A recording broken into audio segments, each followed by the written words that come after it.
And hello, fellow Vainglorians. I hope you guys are all having a fantastic day and you're all extremely hyped for a fully packed weekend of European Vainglory competitive action. I'm your host, Maxman, and I'm overwhelmed by joy today to be able to bring to you your weekly dose of Vainglory action that you all deserve at home. And I'll be joined once again by my fellow friend, Dear Imperium, right on my sign, and I'm not saying Dear as a joke. Actually, yes I am, but welcome Imperium, how are you doing? Hey, look, Maxman, I'm hyped, I'm ready, and look, you gotta have a laugh, and nothing beats coming into the Christmas season full of Vainglory action. Well, I'm making a bit of a fool of myself, looking like Rudolph the Red-Nosed Reindeer, but yes, we have some absolutely fantastic Vainglory action ahead of us. The first match being Divine Vendetta against Team NGR. It's going to be a really interesting game ahead, and then followed later on by, and I'm really looking forward to this, Maxman, is going to be Sly against Team Invicta. Okay, so just a second, guys, before we do diving on through into the little bit of information of the games, I'm just going to ask you guys to appreciate the best duo of casters you're seeing right now. We have the Deer right here, and right here we have the coolest caster looking ever. So I hope you guys enjoy. We're bringing you as much action as we can. But anyways, let's stop it with the jokes, otherwise we will never end this stream. And we're going to be going indeed in a little bit deeper into what matchups we're going to be having today in Imperium, as you did mention it right now. We're having 2 sets of BO3 today, guys, for this matchup on this Friday for the EU Champions Cup. The first match will be coming up to us very, very shortly. Will be indeed Divine Vendetta up against the side of Team NGR. And after that, the match that I'm personally really hyped about, and I think you are also hyped, Imperium. Definitely. Team Sly up against Team Invicta. Sly, basically Team Germany in quotes, but I'm going to say Sly to not get like handpicked down, and I don't want to get smacked, so I'll just say Team Sly for this time. But yeah, and these are going to have 2 awesome matchup, guys. But before we do jump into the first game, there will be Team Divine Vendetta up against Team NGR. Going to be checking out the players, Imperium.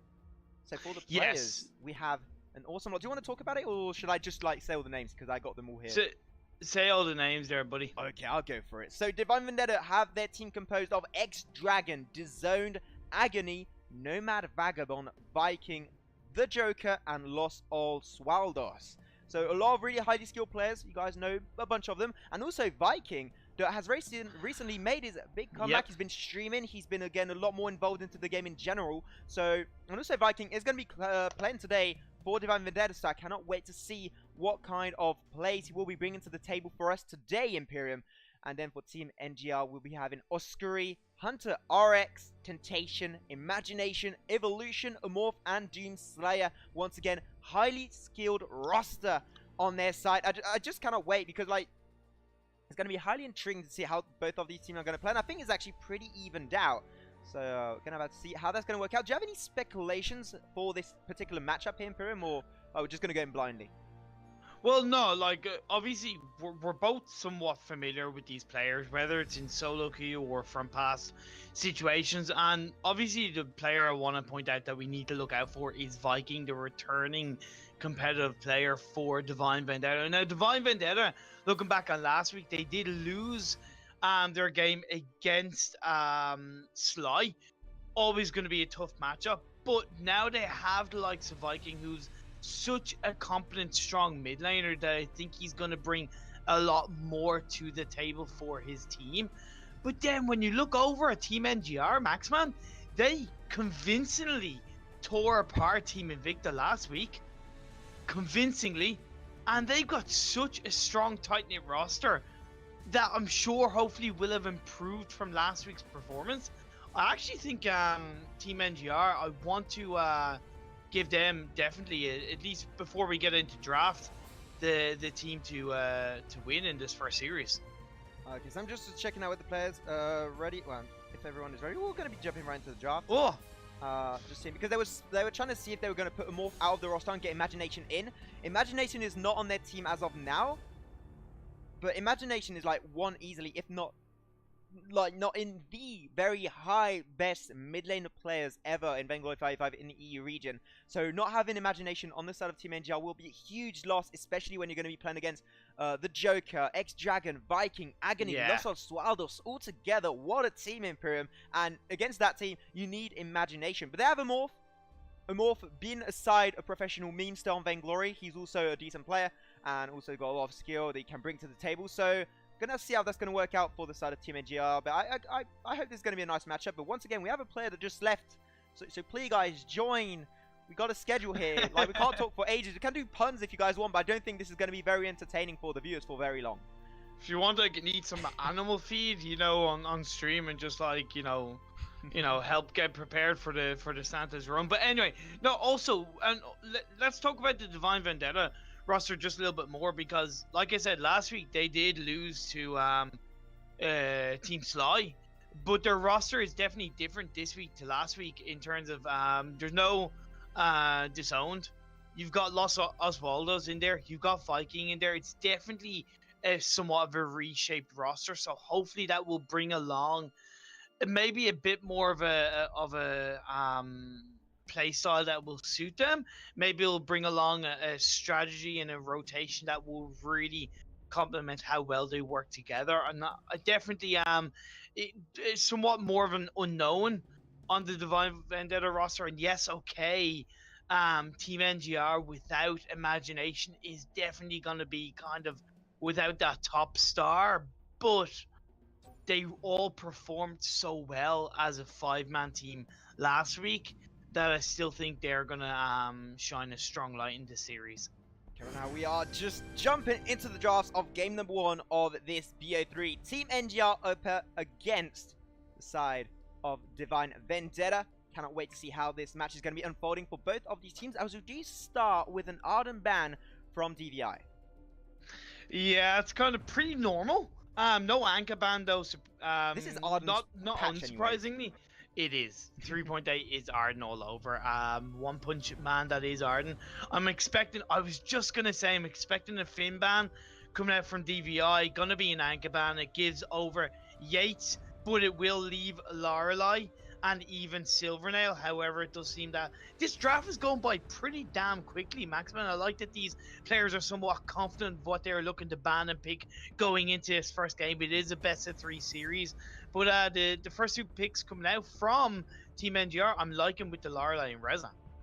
Yeah, so far, like, they have their path and know exactly what they're going for. They go for the Vox, forwarded by Vendetta. X-Dragon picked it up. I don't know if he's going to be the one playing it or not, but this Vox right now in CP path is such an insane pick. It applies pressure early, mid, and late game. The damage is just insane. So I really like that pickup. Gonna have to see how they want to play it. Especially you are playing up against a Reza. So maybe you want to try and go for the burst instead of going for the Dragon's Eye early. So maybe alternating current Eve of Harvest build, if they do decide to commit and go for the CP box, would be a very smart decision. And they go for extra sustain on top of that. They do follow up with the Grace. Grace can be played top, can be played jungle, can be played roam, and a lot of different positions, so they can flex that pick up. The one that we haven't seen yet is the Idris. We saw a bunch of videos of Hundor on Twitter getting a bunch of pentakills with that Idris. Going hybrid Idris, so they will be picking that up indeed for the start of Team NGR. Not really surprised, but right now NGR, they have this dive potential, and with the Yates and a Grace only, it's going to be really hard to peel away from that side of comp.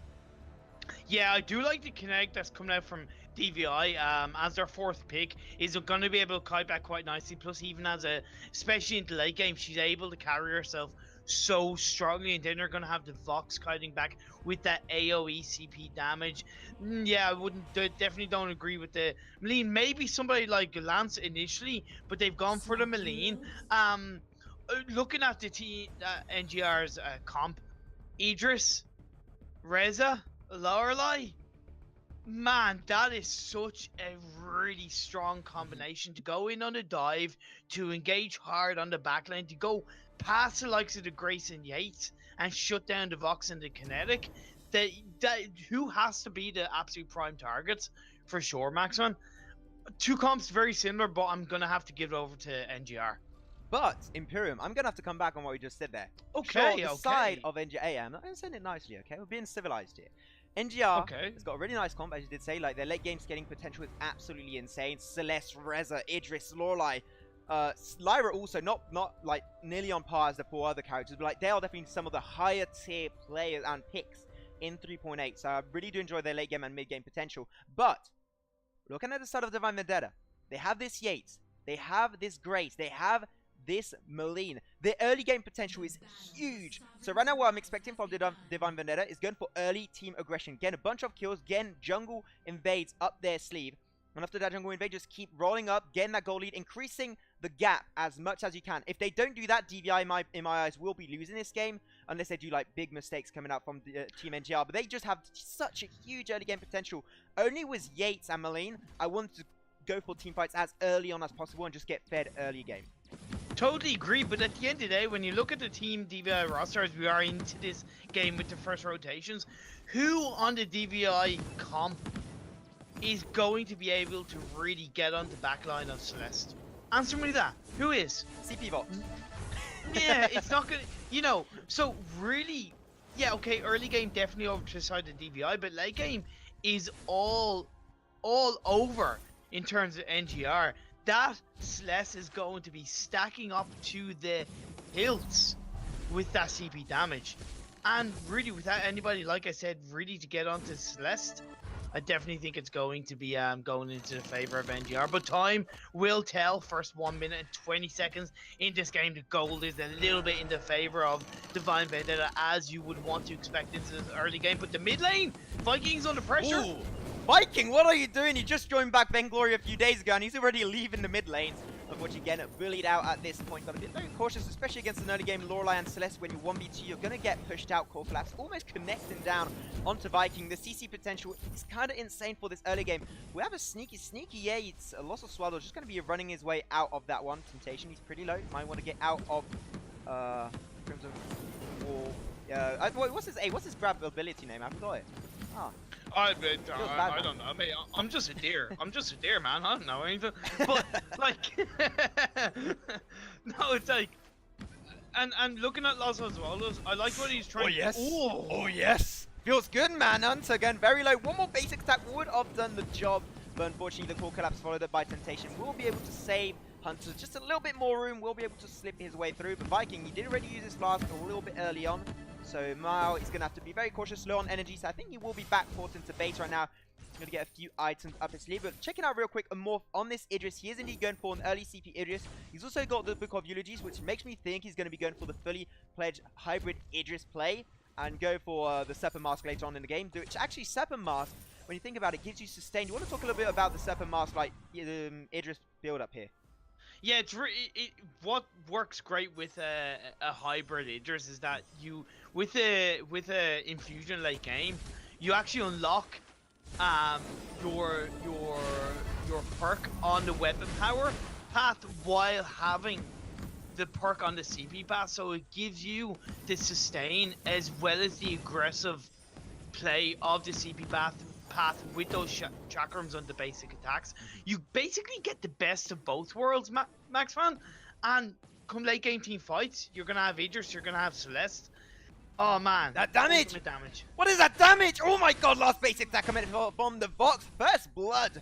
Going over to the side of Divine Vendetta, Amorph forced out to pop his flask. Gonna try and get the CC potential. Hunter gonna be yeets back right there. Last basic attack from Agony. Early game Malene. As I was saying, they have this early game in their back pocket right now. They didn't go for level 1 invade because also you did see the Team NGR, they were staying in very close quarters. They were just not ready to commit early on, so they knew they were going to get harassed, and that's why they stuck together, which like kind of put on the back foot the entirety of Team DVI. So I understand where they've done that first rotation, but now DVI, they got the gold, they got a little bit of a level lead, and they're just going to be trying to force the enemy team back right now. Unfortunately, Holy Nova, so much EC potential, and followed by the roots of the Malene evolution. Unfortunately, he's going to be taken down by Agony. Yeah, Evolution needs to evolve on how he does play into those team fights, because he can't take on 3v1 at the end of the day, or 1v3 should I say. Joker is getting away quite nicely. 4.5 minutes into this game, Maxman, and a 4k goal lead for DVI, exactly where they need to be. We have Agony on this lane already has an aftershock. That is the kind of power spike you want to see. And then looking over at the rest of the build class, we see Viking is obviously going for the alternating current to begin with. We have no tier 3 item on any member of NGR right now. So like you said, and like you correctly pointed out, early game very much favorably going over to DVI, but they've got to keep up the momentum. They've got to keep up the rotations. Yes, they're going for this crystal tree quite correctly. Not your main target, Hunter, but he's going to get CC to death. Once again, gets the hook on the Lyra. Unfortunately, not going to be coming out hard enough from Evolution, and they will be losing the Lorelei. Now this is a 45 potential engage, and they will be securing this CP buff without a scratch. Well, a little bit of a scratch, but they get out without losing anyone, so we'll be able to get that nice and easily. And slowly and steadily, as I said, they are climbing up this goal lead, increasing the gap little by little. And this is what NGR has to put a stop to as soon as possible. Try and get better on their rotation and try and pick fully pledged team fights when they have the opportunity, once they have their items. But unfortunately right now, they haven't had that potential, and also they're behind in gold, so that's going to be coming out for them way, way later through the game. Yeah, they have to play passive. They need to let a turret go if it's going to go. Ghost Wing is about to spawn up. I would really like to see Divine Vendetta do what they did like in 30 seconds ago. Rotate as a 5-man team. Get onto that Crystal Treat area. Wait, they're going for the Ghost Wing as a 4-man team. This is absolute confidence personified by DVI. And like I said, to be expected, they have all of the power in the world. Great pull by Los Osvaldos, Maxman. Yeah, going to be able to grab Hunter out of position. Not going to be going down, just a little bit of a poke damage, just playing around at this point. The Joker in top, he's getting pushed a little bit out by a Morph. Going to be hitting a nice Holy Nova at that point. It's going to be, they're going to try and get the turn. Joker is holding that lane like a champ. It's not going to be like taking damage. I don't care. He's just going to be like fighting back 1v2 and putting a Morph actually pretty low. That's actually well done right there. He's got to be very cautious. Nice dash out from the Morph. Going to be able to avoid the Holy Nova. Still, he's trading out really well for 1v2 position. Oh, definitely 100%. Then down in the bottom lane, Agony and X-Dragon doing correctly what they should be doing. Pushing that bottom lane, rooting and putting a lot of pressure onto Doomsayer. Then in the mid lane, something similar is happening. But you know why the Joker... Los Osvaldos in the top lane, going to be able to gank down onto a Morph. Joker did get the Divine Intervention down on himself. Going to be able to save his own bare life as Viking rotates around. Unfortunately, no killing blows, but they have the potential to siege down this turret. And the Morph being so low, he does have his ultimate available. But will that be enough to save the top lane? Sorry, I'm not too sure. Shakram putting a little bit of poke damage onto Viking. But up, they do have to wait for it too. Is he going to use it? I'm not too sure, but he did already use it up right there. And that's going to be a Morph just diving on away from that fight as they do pick up a turret in a 2v2 skirmish. Solar Storm! Barely missing out the target. There was the Joker there, but still really nice snipe coming up on Temptation. Oh, they were engaged though. Temptation, you might be going a little bit too far, my friend. But he does get the water wall coming out from the Lorelei, and they'll be picking up a 3v2 with a fight. But Los Osvaldos with a re-engage, with a double man stun, picking up one, picking up two, and that's going to be a 2-for-1 trade over, or maybe a 3-for-1 trade as Temptation going to be a lonely sheep. And he is going to be dropping down to the hands of Viking. That's on a roll this game, 3-0. Yeah, I like the aggressive coming out from NGR, but it's not the right time to be doing it because this is all in the favor of DVI. Great sneaky pull coming out by Los Osvaldos to get that healing over. But oh my, one more! Shinderu Doomslayer is going to try and drop right into Viking, but unfortunately not going to be working out. The weapon buff will be secured by a Morph with a nicely timed Shakram. They will be losing that turret as Kinetic pushes on through the mid lane turret. Going to be giving them a lot more room to work with in the near upcoming team fights, Imperium. Yeah, indeed. But I want to touch upon this Grace Joker on this Grace in top lane.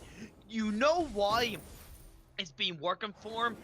It's because it's a weapon power Grace. Too many times recently I've seen this Storm Crown utility based Grace. No, it doesn't work. Full on weapon power Grace in this top lane works. Now he's about to get caught out. Jokeri, ¿qué se pasa? No, not going to work out, unfortunately, for your boy Joker. We'll be giving an extra kill over to the side. Oh, but Yates?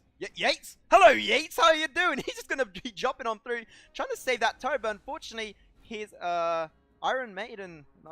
Did I just say Iron Maiden? Did you say Iron Maiden?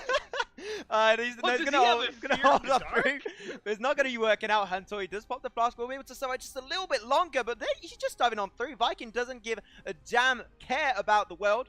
Osvaldos maybe gonna get grabbed. Yes, the Crucible, nicely done. But unfortunately, it does stop the backport animation, and Hunter, unfortunately, very lonely, feels bad, man. Viking, come on, keep going, my friend. Sonic Zoom gonna be getting the resonance damage. And that will be the end of Lorelei's tale.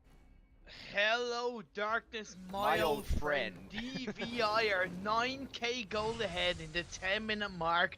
Itemization is all over in their favor.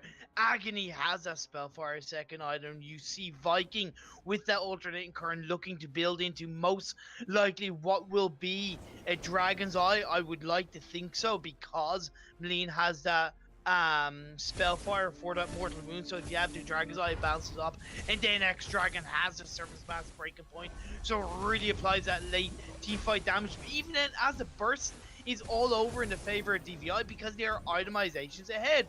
Tentacion only has a Spellfire. That's not enough for the Celeste to hit her power spike max on. Get the grab. Yeah. Oh, Crucible going to be forced out by NGR. They do have the bot lane open, cracked open the enemy base. Agony going to be taking a turret shot. He should be dipping into the darkness to avoid the damage on the slow. He does do so, but now the CC chain potential is coming out, and Agony, you have sinned. But he will be able to slip his way away and turn it around in a 3-on-4 situation. 3-on-4 that's going the way, actually, of Divine Vendetta Evolution. Going to be able to crack out his ultimate in time, but he's just going to allow X-Dragon to close the gap onto the Celeste and pick up an easy kill as he was stacked up on his breaking point stack. Huge damage output on Temptation there. Unfortunately, Evolution having a little bit of a miscommunication there with the team, and that's going to get huge root potential once again. The Mleen and Yates combo is one of the most disgusting combos in 3.8 so far. That's why I love it. Now they have the Reza trying to go 1v4, but he's going to get 4v1'd, unfortunately, and he's going to get absolutely shredded to pieces as the enemy Vein Crystal of NGR will be open to damage, and this will be game number 1 of this BO3, going over to Divine Vendetta. Man, I want to give full credit to Los Oswaldos on that Yates. He was the clutch player of the Divine Vendetta team in this match, Maximum, because his positioning, his pulls, his ability to really get in the middle of NGR's engagement and to really protect. You take that last team fight where you kind of counted Agony out before he really died. The reason why Agony survived was because Los Oswaldos got in there in the middle of the fight, which, as you should do as a support, but really shut that engagement down. Did it help that NGR were already behind itemization-wise? Yes, of course. But if you get yourself in the position to protect your team as a support, boom, team fight goes over in your favor. Great performance by Divine Vendetta as a team, and as I said, particularly Los Oswaldos, Maxon. Imperium, I say next time we bet ice on the game, because I knew, I'm calling it, I'm pretty proud. I called that they were going to win the early game, so they did a steamroll the game. There was really nice plays coming out anyways from side of Divine Vendetta. But now, we're going to be having to see, will Team NGR be able to come back? They definitely had a few moves and rotations that worked out. Unfortunately, they weren't really consistent throughout the entirety of the game, so that, I think, was a little bit of the mistake from Team NGR. But I think if they have, like, a better early game potential, they can actually go for fights. They had a, level 1, level 2 rotation that was actually really decent to counter them, but unfortunately just weren't able to keep it up for the entirety of the game. Going to be shifting over the players and ready to jump into game number 2 ASAP, boys and girls. Yeah, at the end of the day, NGR did not play the way they played last week. Not having imagination is kind of affecting them, Maxman, but also even on the comp that they had. I pointed out that Celeste was a late game hero. I pointed out that Idris is a late game hero. They let Divine Vendetta steamroll them as much as anything. They got themselves caught out time and time again. And with the amount of pressure that Divine were doing with their great rotations, NGR were not really coming back with any kind of core response. And if you're going to have a comp that's late game, you really have to have a strategy that matches it. Otherwise, you get lost in the shift, Maxon. Okay, so the Team NGR right now has sent they're waiting. Okay, so apparently you're going to have to wait 2 minutes for one of their players to come up. So we'll just have to wait just a little bit longer so you can keep watching at this beautiful man called Imperium on my left. But that's right for you guys, so yeah, I'm on the right of your screen. Do you know your left and your right, Maxon? I do, man. I'm the one that's streaming here. I'm doing all the trouble, Imperium. How dare you talk to me like that? Excuse me, I'm here being a deer. Excuse me, do you know what it's like? Okay, I have to watch out for traffic. I have to be careful about crossing the road. Hell, I try to get hunted every single day. You know how much I have to run off away from guys with guns? Feels bad, man, it's a tough life being a deer. You know. Okay, guys, I just got a little bit of a question also for you guys. I changed up all my audio setup, so I just wanted to know, is the audio quality all good for you guys? Is Imperium's voice sounding nice and crispy? It is anyways, like, that man is so sexy. Is mine feeling okay, or do we have to put one voice higher, one voice lower? Just tell us, I'll take the feedback and try and adjust it right now as you guys tell me. Also, Yes.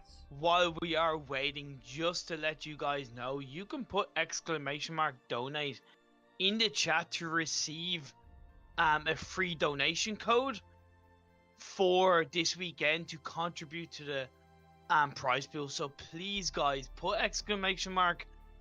!donate, click the link, you know, contribute that little bit. That's for free, no charge to yourself, to the prize pool for the EU Champions Cup, because that is part of what, you know, we are trying to do, to try to really reinvigorate the competitive scene in the EU, and it requires help from the community as much as anybody else out there. So please feel free to get those donations in there and support deers like us. You know, am I right, Maxman? Yeah, exactly, man. I couldn't have said it any better. So, guys, don't hesitate. Go into the chat and type !donate if you want to support these kind of tournaments. And hell yeah, if it works more, we'll try and make the EU competitive scene revive a little bit more with more upcoming tournaments. So we'll see what's going to be coming on, guys. And do tell us on social media if you do appreciate it. Also, if you want to go check out MGL on Twitter, like, they do update all the streams and stuff. If you want to stay updated with these kind of events, go check out on Twitter, Mobile Gaming League, and you can just hit up the follow and stay updated on everything Vainglory and competitive scene related. Anyways, just checking out right now. Temptation has left the chat arena. We just got to reinvite people. What is going on? I like if we could jump into the game ASAP. Indeed, indeed. But yeah, so talk us a little bit about the matchups real quick, because like I put on the overlay, so like it's nice. Yeah, so like, you know, so I just want to talk about this Divine Vendetta team. They seem definitely a lot more structured overall, based on last week's performance. I know they were getting the better of NGR in the early game. Their comp was not necessarily better, but they just played it a lot better. And the Meline coming out from Agony was the top pick. It was probably the primary pick that really caused them to be able to steamroll. I had mentioned somebody like Lance. They would not have been able to steamroll that early game as much if they had somebody like Lance. So they were dead right to pick that Meline. It really helped and secured, and they were able to kind of carry on forward. But Viking coming back into the competitive scene is nothing short of a good thing for both Divine Vendetta and in general, because it shows what you can achieve if you just kind of put your mind to it. Having Viking, who's a very experienced player, but coming back into it, he's kind of showed that he deserves to be here, and having his spot as a mid laner for Divine Vendetta. But it's looking, yeah, I really like the roster that's coming out from Divine Vendetta. NGR last week, Maxman, they had a pretty convincing win over Team Invictus. So, you know, I was expecting better this week. We can, of course, you know, obviously, like it's already been highlighted, not having the likes of Imagination as their star mid laner is going to make a difference. But as a 5-man team, you got to be able to adapt to that. It's why there's subs. It's why there's, you know, these 6 or 7-man rosters that are there to really be able to fill in, to be able to, you know, create a near effective experience with those sub players being in those roles. So I'm expecting better coming out from NGR in the second game of the series, Maxman. Okay, so guys, we're into the game chat right now, and as sad as it may be, it seems that we're going to be having a forfeit from Team NGR, as they are not able to have a full roster. They had one just a few seconds ago. They don't have one right now. It has actually been confirmed right now. God damn it. I'm so sad, man. No, it was going so well. Team NGR fell. Okay, guys. Well, it is unfortunately confirmed right now. I got to bring it to you guys. We do have Team NGR just forfeited in this BO3. So we'll be going for 2-0 situation over to Divine Vendetta. That's a very. I'm a sad very deer. I'm very sad sad. deer, Like Maxwell. it was going so well. That means like also the next game is in like what, an hour? So that means we Yeah, have to put so- a 1 so hour we're gonna break. break. Oh god, that really Yeah. sucks. Well, would it be possible? I know, to try and get these teams in a little bit earlier. Of course, that's easier said than done. Being Vainglory players that they are showing up on time is sometimes difficult enough. Never mind showing up early. But I would like to think we'll try to do our best to get the second series, the players for the second series, which is going to be Team Sly against Team Invictus. Or Invictus Gaming. So we'll try and get these players ready as early as possible and try and get some absolute fantastic Vainglory action to you as soon as possible. Yeah, well, yeah, I'm really sorry to bring that to you guys, but yeah, if you did just join us, we did just have a forfeit after the game, but still, Game No. 1 went over to Divine Vendetta, so like let's just say they won in one game basically. So still nice plays coming out from DVI overall, so they will be going a little bit further into the EU Champions Cup tournament. So going to be talking about the next matchup we're having in Imperium. It will be indeed Team Sly, basically Team Germany of WSG, going up against the side of Team Invicta. That will be in about 55 minutes, something like that. So it's going to be that's going to be a long wait, guys. I'm not too keen to do that kind of stuff, but yeah. But I think it'll be worth it, Maxman. I think it'll be worth it. I think it'll be very much worth it.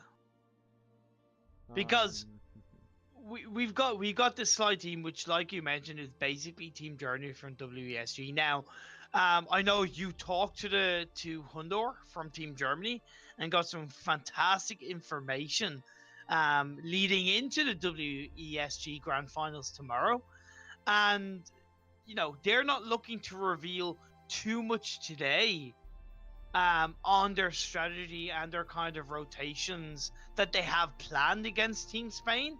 So I'm expecting possibly not necessarily different things today, but I'm expecting them to not do anything that we can really expect to see in tomorrow's game against Spain, Maxan. So it's going to be really interesting. And Team Invicta, who they're a strong team. They did lose last week, but they have a really strong potential roster. They're going to have the fight of their lives going up against Sly, and they're going to have to really pull out all the stops to kind of get the better of them. But who knows, we could see a couple of really strong surprises. We could have a lot. I'm just updating the player information, guys, for the next upcoming match. We can just talk about the players real quick, just a little bit. So I'll just take a few seconds. Imperium, are we able to give a team information for the next upcoming matchup, just to talk and talk with you guys on the stream. Thank you for sticking around with us, even though we did have a very unfortunate AFK. Well, not AFK, but I mean a forfeit, so not an AFK, but you know what I mean. Same thing. It's basically the same thing. Or it leads to the same result. One thing that Draco-san from MGL has suggested, if possible, is to do viewer games. And we could always cast a couple of viewer games. If anybody I don't know if you want to do that, or if you want to take a break. I'm open. We could have time to do 1 5v5, even 2 maybe, depending on the time. So guys, we're going to be doing an open statement here. Would any of you guys be interested in doing an EU viewer matchup casted by me and an awesome deer, aka Imperium? Would you guys be interested in that? We'll just wait a little bit. We do have a 2-minute delay on stream, so if you guys are interested, I'm going to type a name in chat right now, even though we do have a delay. It's Vainglory League, all in small caps. Do add that account and DM us if you want to join us. We'll do a 5v5 if we don't have enough, a 3v3 game. Do come out. We're just going to try and chill a little bit, maybe play some Saw stuff. I would not recommend it, but why not? Let's just do it. But real quick, I'm going to be checking out while you guys do get all that information out there. Checking out the rosters of Sly up against Team Invicta. That will be happening at 8:30 CET PM. And so we're going to be having for Team Sly, aka Germany once again, Keanu the Kura, Sneaky, Cracks, Techno JJ, Hundor, and Tyra's absolute beast of a team, if not the single best team in EU, followed up also with Xseed. So I just cannot wait to see that team go into action. And this is going to be basically a preparation match, Imperium, for the WSG live grand final that we're going to be having tomorrow of Germany against Spain. So I just cannot wait to see that. We'll talk a little bit more in depth about that kind of stuff if you guys want and are intrigued by that a little bit later on. But they will be going up against Team Invicta, that will be composed of Binny, Inferno, Jacob the Greatest. It wasn't that greatest last week, unfortunately, Imperium, as you did say it last week. I can help you, my good friend Iraqi, Siyun, and Flourish. Awesome set of players once again. Cannot see them go into action onto the Rise. Now we're just going to be seeing, are you guys in any way interested in doing a private game? I haven't seen any answers yet. Maybe it just didn't arrive on stream yet. And people are saying, what the frick, guys, is Imperium wearing? He's just wearing a very high-class outfit right now. Just looking very sexy. Oh, I'm just being a deer. I'm just here being a deer. That's it, Max. I'm just here being a deer, entertaining to the masses that are the Vainglory viewers. But no, like I kind of said, it's about having a laugh, having a bit of entertainment. I take my casting seriously, but if you have a moment to have a bit of a laugh and kind of, you know, create a little bit of fun, has to be done, Maxman. I'm sure you are one to agree with me there. But yeah, so if you've also just joined, like Maxman has mentioned, and like it's kind of been agreed after a bit of a forfeit and a bit of an early bath for NGR, where DVI have essentially won the series 2-0. We're looking to do a couple of viewer games to get yourselves on stream, casted by myself and Maxman. Exactly. Have a little bit of fun along the way, and kind of pass the time rather quickly before we get into this next series. Guess I'm already having messages slowly coming up of people wanting to join. And people say, Max, good idea. I'm just going to say I haven't had the idea. The idea comes from Draco-san, that is on the Twitch chat. So, guys, say thank you to Draco-san for having that idea. It's actually really good. I don't know why we didn't think about it ourselves, to be honest. But pretty nice idea overall. And we'll see if you guys want to join us. We'll be casting. I think we'll be a little bit more chill in this casting, so we might talk a little bit more about memes and stuff during the casting, so that's fine. You guys like meme, right? I like it, so it's cool. Just got to do a floor. What I do? Subscribe to PewDiePie, guys. Let's go. Subscribe to Bob's and Vagana, whichever will it be? No, it's passing the time, man. It's always interesting trying to pass this time, but if we can try and get people into this party as quickly as possible. Artemore, you has joined the party. PS Now has joined it. Man, are we gonna get some? Are we gonna get a spicy meatball of a sweaty plays, Max, man? Yeah, I kind of wait to see. And also, we're going to be having like people that we don't obviously know all the time. I would join. Okay, Evolution. You just surrendered your game, and now you want to play in the viewer match. What the frick, guys? Well, his team. It would have been a team decision. No, I'm gonna ask a couple of others in chat, in people that I do know, if they do want to join. Because why the hell not?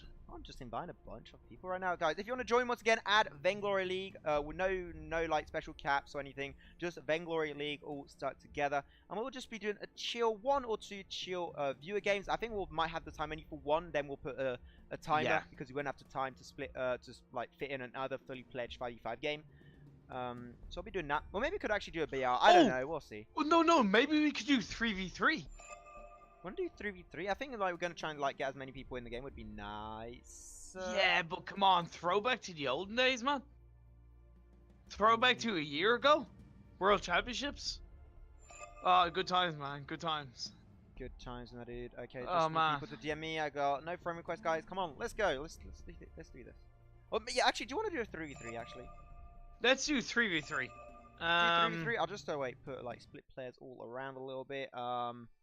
Who should we add? We need one more player, guys, for 3v3 match. One more player. 3v3. Man, too many messages. Stop spamming. Stop it. Spam, bam, bam. Okay. Man, this is getting so like cringe fest. Toxic. Toxic. We don't know what to do. Well, what's going on? We had a forfeit. Well, it's kind of like I am kind of in break mode, if that makes sense. It's kind of like yeah. Actually, we might have enough for 5v5, man. Like, we got a lot of people. We got Viking left. We got. Oh, Viking. Okay, goodbye, Viking, I guess. Okay, feel sad, man. Okay. Hallelujah wants to join. So I think we'll just do a 3v3. Hallelujah. What skill tier is Hallelujah? He's a tier 10. Wait, what? That's weird. Whoa. Okay, that just. Okay, that was weird. That was really weird interaction. Okay, anyways, ready? See if they are. 3v3, man. 3v3, man. I haven't played 3v3 in like since 1997. I don't know. Since the summer of '69. Okay, I'll do as I didn't hear that. Okay, fair enough. Drop 3v3. Okay. Let's jump right. Let's into go. it. Okay, so we're gonna have a 3. Now, Maxman, do you have any idea about the 3v3 meta? I know Anchor's really good. I know Cruel is really good. That's about what I know. Churn is really good. Yates is really good. Even Jewel is really good in 3v3. And also you have the usual Arden, Reza. You know what? Everybody's good in 3v3 now. No, but particularly Anka is very good in 3v3. We have Cruel. I don't know if he's like amazingly good, but he's definitely solid. We do see Churn Walker Band coming out over on now. Oh, we need to think about team names, Maxman. Team names? Dude, I don't know. Let's just say we got Sly on the left and Invicta on the right, man, because otherwise got to change the overlay, and that would be. I was gonna say team Bob and team. No, Imperium. I won't. Hey, I didn't say it. Does the team start with a V? No, maybe. Yeah. Okay. Kappa. Oh my god. Okay. Anyway, so Team Victoria. See, how dare you? How dare you think otherwise? Real quick, guys. People are asking me, what the hell is that big thing on my face, on my right cheek? Did you get punched by someone? No, I actually took a door in the face. Okay, I know people are gonna be laughing about that. Maxman got beat up by a door. Okay, so well, anyways. So what happened, Maxman?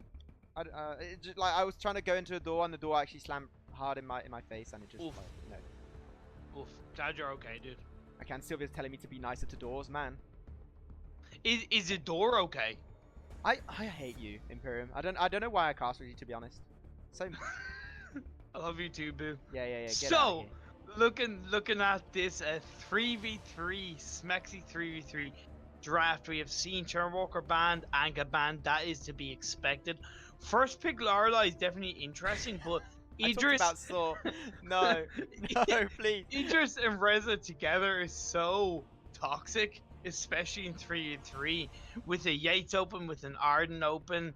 This is going to spell a lot of trouble if Team Red is gonna get gonna have that strong early game, and then you're gonna have the late game with the Idris. So I do like it. Oh man, why stop? Why you do this to me? Okay, it's fine. What happened there? I don't think they could pick I don't think they could pick a support. Feels bad, man. Again, well, we'll do. Otherwise, we'll just go in blind pick. We'll just go in blind. No, it's cool. Blind. Man, this is complicated. It's a complicated process. Alright, don't touch skins. Okay, someone I think wanted to like change skins. Blind pick. Boop, and we'll be jumping back into the game. It's a hard life. It is very hard. Anyways, guys, if you did just arrive onto the stream, welcome to the European Champions Cup. I'm your host, Maxman, joined by the one and only Imperium. And we are having a little bit of a view game as we are slowly waiting to jump into the next matchup. There will be in about 45 minutes. There will be Team Sly up against Team Invicta. But right now we're just having a view games, just to chill a little bit, just have a nice little bit of time, and just to be able to talk with you guys and have a little bit of fun. Overall, we did have a very unfortunate forfeit coming out from Team NGR that wasn't able to provide a full roster at their second game. So it will be game going over to the side of going over to the side of Team Divine Medetta. So they did win that game today, and then we're just going to be waiting for the next PO3. But anyways, they're having a small little game, and I think we're just going to mention teams as blue team for the left side and red team for the right side. Imperium, I think that's what would make the most sense. And we'll be trying to jump It would, because they are both colors that are highlighted within the Vainglory game. So that would make sense. But looking over at the red side's comp, you know, Lance Idris such an and aggressive Reza. comp, yeah. It's such an aggressive early game comp, and into the 3v3 mode. People might not be that familiar with it, but I really think it could be snowballed very heavily by the red side. However, one thing that I've kind of noticed is it's not as easy to snowball effectively in 3v3 as it used to be, in my opinion. Maxwell, I actually think it's harder because the death timers are a little bit shorter, and also, even though the turrets go down pretty quickly, it can still take a while to push that lane. However, we do see Lorelei Gets snapped. Requiem, unfortunately, not going to be able to steal away that heal Treant. Man, it feels good to be on the I was going to say Sovereign's Rise, but no, it's the House and Fold. Yeah, I know, Feels right? really good. I just love it, dude. Anyways, we're now going to be having that first fight. It will be taken away by the Joker with that suppressing fire as the Impale does the double man route. Hallelujah doing a lot of work. Joe to stop to step in like a beast, but not dashing out as much damage as you would expect, but still able to just force back the entirety of the red team. Still, that's going to be first blood going over to red, and then now they're just going to be claiming a little bit of the jungle away from themselves. Yeah, however, the red side securing that mid Treant does actually give them a slight goal lead, although it's only by 100. But we do see this blue team invading into the jungle. Requiem supporting this Joker, who's going to be CPU very much late game, is going to cause a lot of trouble. Just basic attacking the hell out of Evolution back time.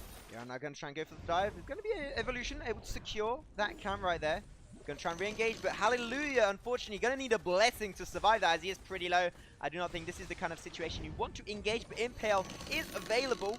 Hallelujah, they have the vision on you. Cena going to try and rotate around. Joker does get the blessing from this heal camp, and he will be able to slowly sustain out of it and just have way more HP than Hallelujah. And Cena going to be forcing them away back to their base as Artem is just in lane, farming up, getting his items as he is going for Weapon Petal, and Doyoko seems like he's going towards the CP Saw. So when you're dealing up against a Reza and an Idris, if they dive on you, you can just get that shank and just dash out so much damage when they engage you, and also peel for yourself very effectively. So I'm really intrigued to see how Joker's going to make this CP Saw work out for himself.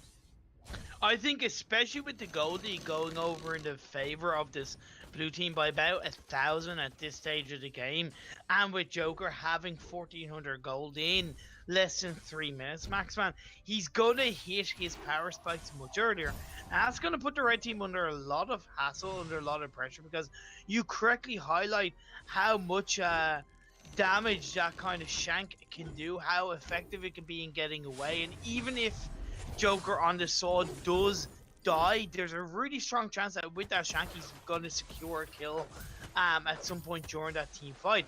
So, you know, it then leaves Artem RU on this petal to really get to that weapon power late stage of the game and provide a lot of damage for the blue team.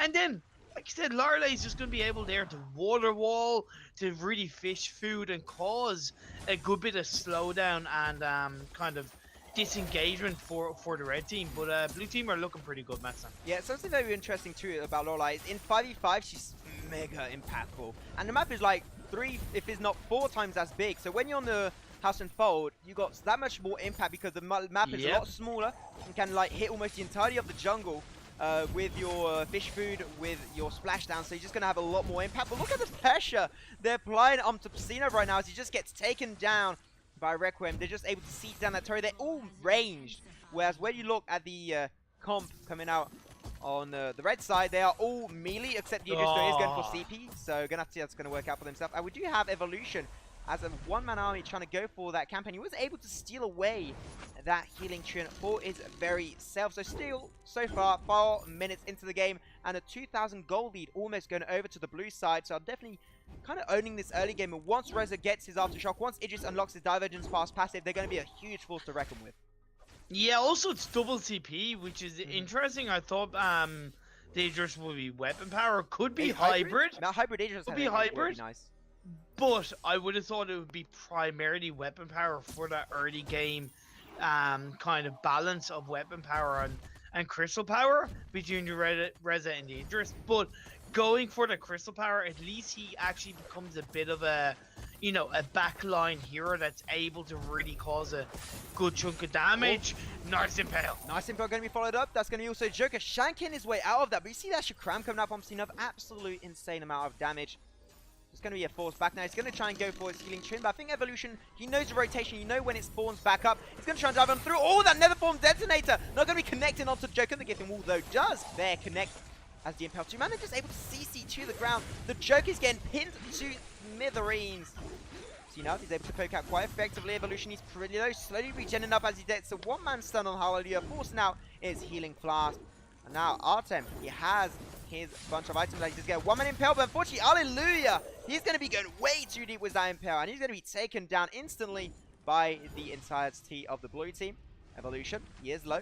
He did already use his flask earlier, but he does have it off cooldown right now, so he can just allow himself a little bit more room to engage. But this top lane turret build, this turret in general should be going down very soon, Imperial. Top lane. Yeah, well, man, okay, I'm kind of used to send top lane, bot lane, and mid lane, so okay, deal with it. Anyway, okay, but no, like the issue with the comp on the red team, at least to begin with, other than the fact that they've lost the early game, is that their engagement potential is very much limited to engage once. If you don't get a kill, you actually have to kind of disengage. You know, or you're going to really put yourself under a lot of pressure. So the engagements coming out from the red team have to be very calculated, has to be very even planned, and actually synchronized between the Reza and the Idris. Reza does have Aftershock now, so it's going to cause a lot of damage with that burst. Impale just going to followed up by the Githing Wall wombo combo. Water Wall onto Joker, going to be able to tank up just a little bit of extra damage as Evolution gets CT to the ground, as Crystal Ball going to be forced out by Hallelujah. Don't know what that really brought to the table there, not much, but the cooldown now being hugely increased. Going to be a nice drawback applied onto the red team. As we do see Artem, he's going to be a one-man soul, lonely soul right there. He's going to be able to ult himself on his own. Nether Form Detonator coming up from Evolution, not going to be hitting the mark, unfortunately. Artem, he's peeling for his life. Impale doesn't connect with the Githing Wall. Might. It does indeed. He's going to be forcing out the fountain out from Requiem. Going to be trying to save him his life. But Artem is just going to be taken down by Hallelujah. And also the Idris. It's just going to be ulting his way through as a... wait, be careful. Oh, the Mad Cannon from Joker doing a huge amount of burst damage onto the Idris. Not able to respond in any way, shape or form. Hallelujah. He's around the corner. Can he secure that for himself? No, he will not. And that will be Joker again. A nice little chunk of heal. I'm expecting a double Shadow Glass coming out from Joker, by the way, Maxon. That's it. Fact, I call at least 2 Shadow Glasses coming out from Joker. Clockwork would be the obvious choice as a second item, just for that cooldown, but definitely double Shadow Glass will be the on the menu for the Saw, in my opinion. Looking at the red team, they're looking a bit stronger in the last couple of minutes.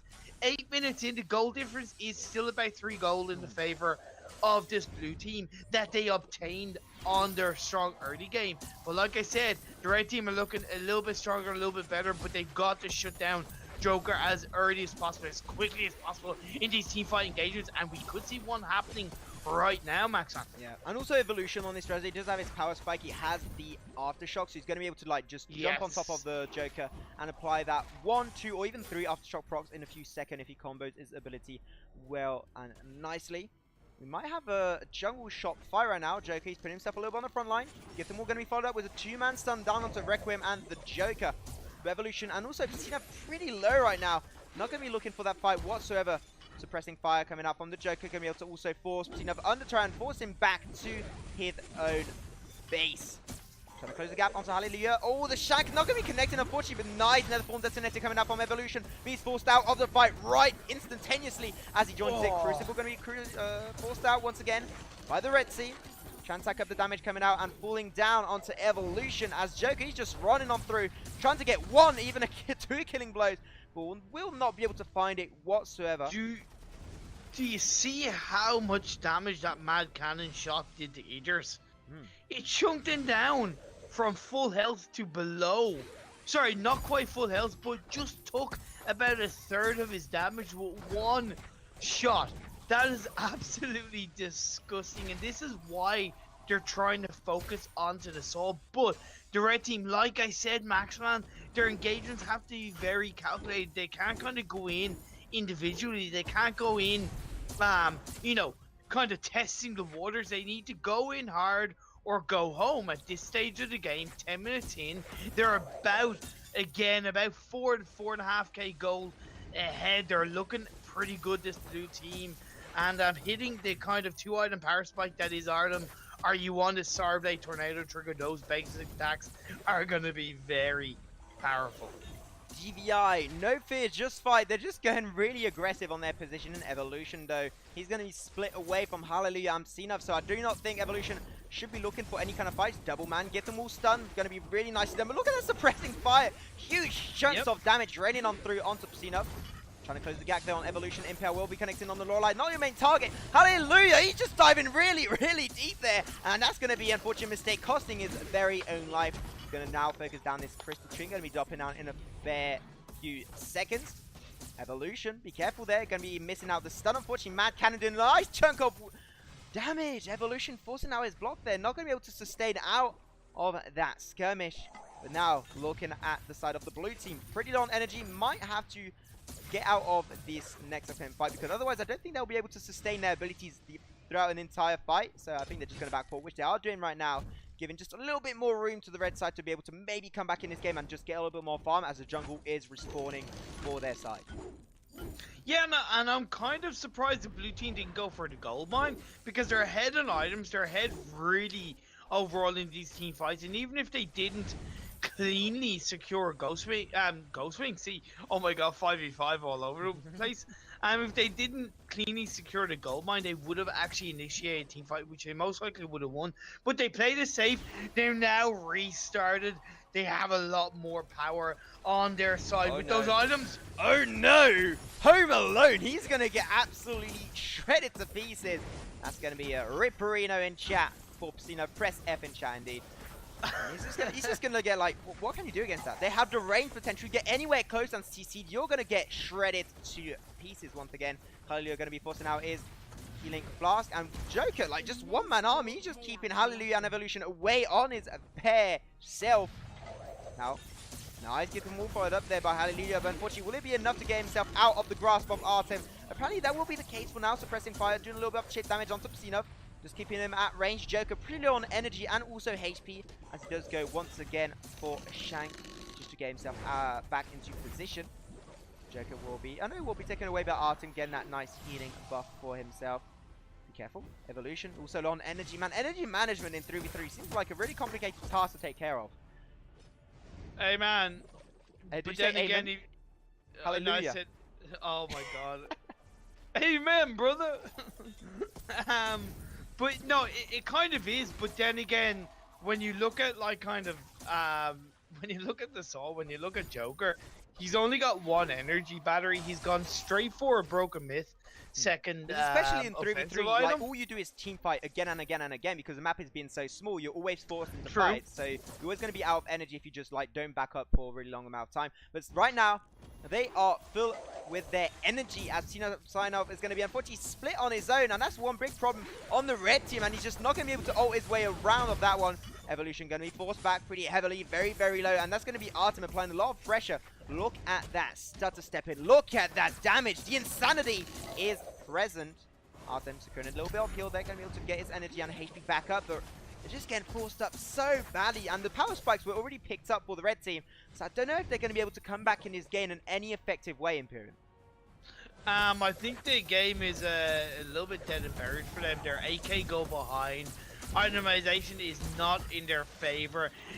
Team synergy, I know they're kind of, you know, three players are just randomly teaming together, but you know, their synergy really is lacking. You see one going in, and then the other just waits. There's no kind of, you know, core engaging at one go, whereas the blue team, they're doing exactly, and they're about to do it again. Artemore, you does that chunk basic stack damage onto Evolution. Oh this man! The fun. wombo combo is following up. Hallelujah going to be doing a very, very late Crucible. They're going to be able to get a double man stun.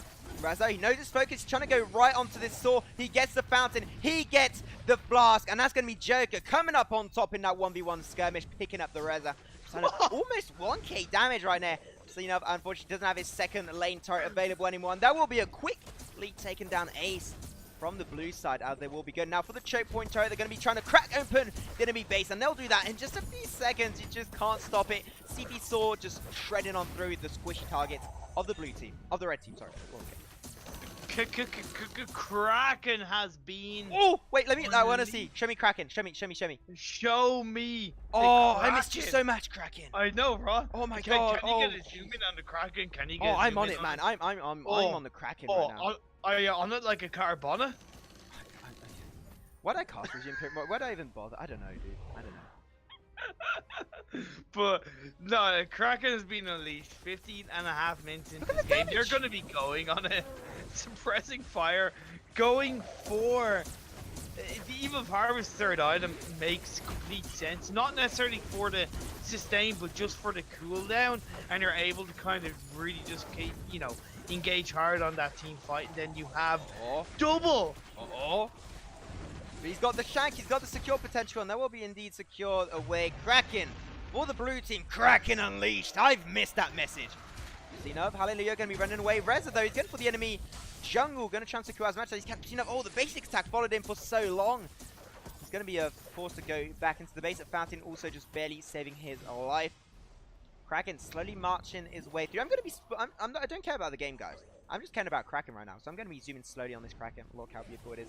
Anyways, right now we have the engagement there. The full detonator to get a 3-man proc with his Troublemaker and his 5 stars to stack. But unfortunately, Mad Cannon doing very quick work of this Reza. Double kill and Ace going over to the blue team with a fully pledged HP Kraken. 2 Vein Crystals.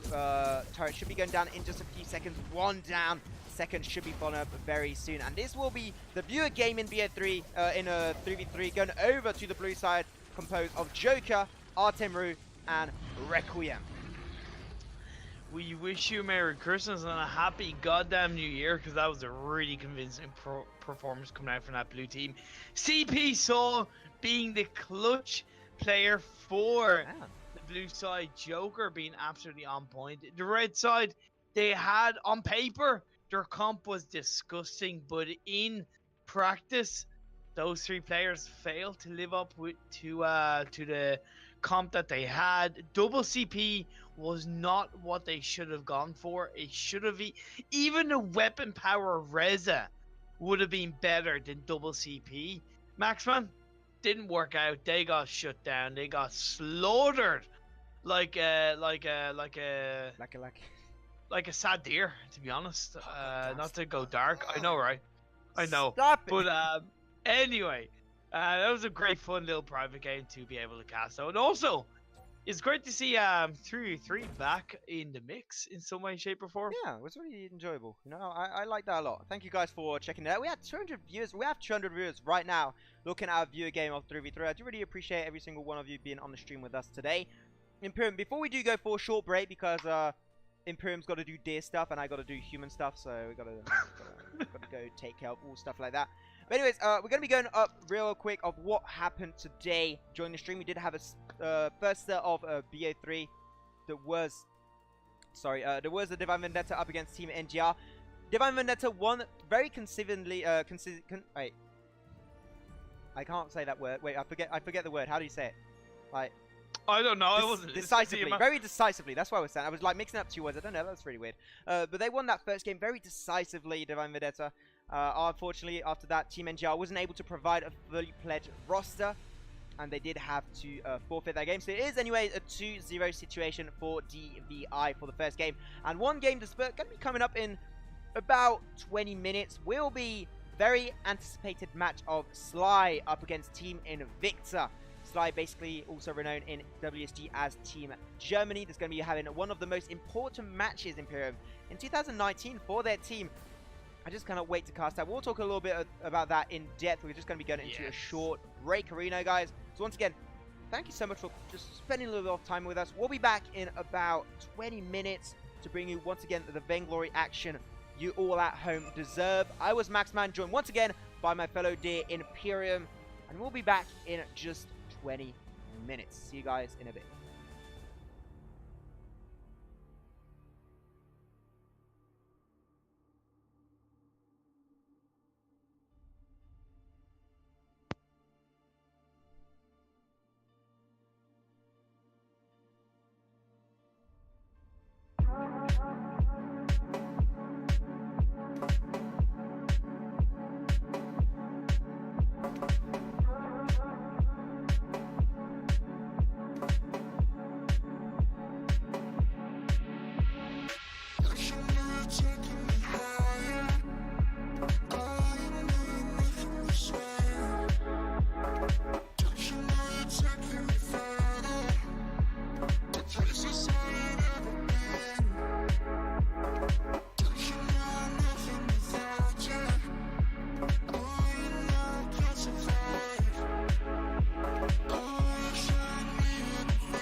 Do you still have those nightmares, baby?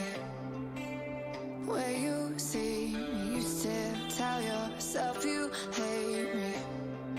Won't believe it lately. I know I'm still the villain of your story. You look me in the eyes like you don't even know me.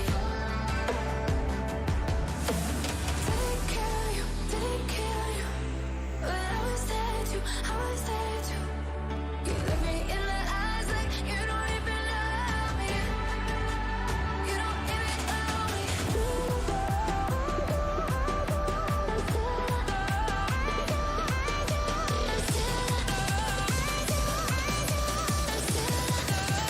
me. You don't even know me.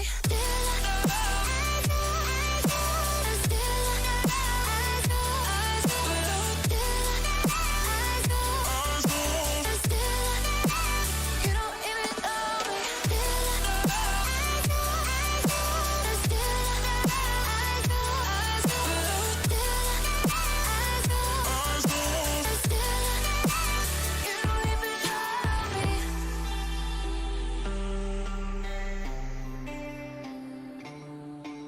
Maybe I can't learn my lesson.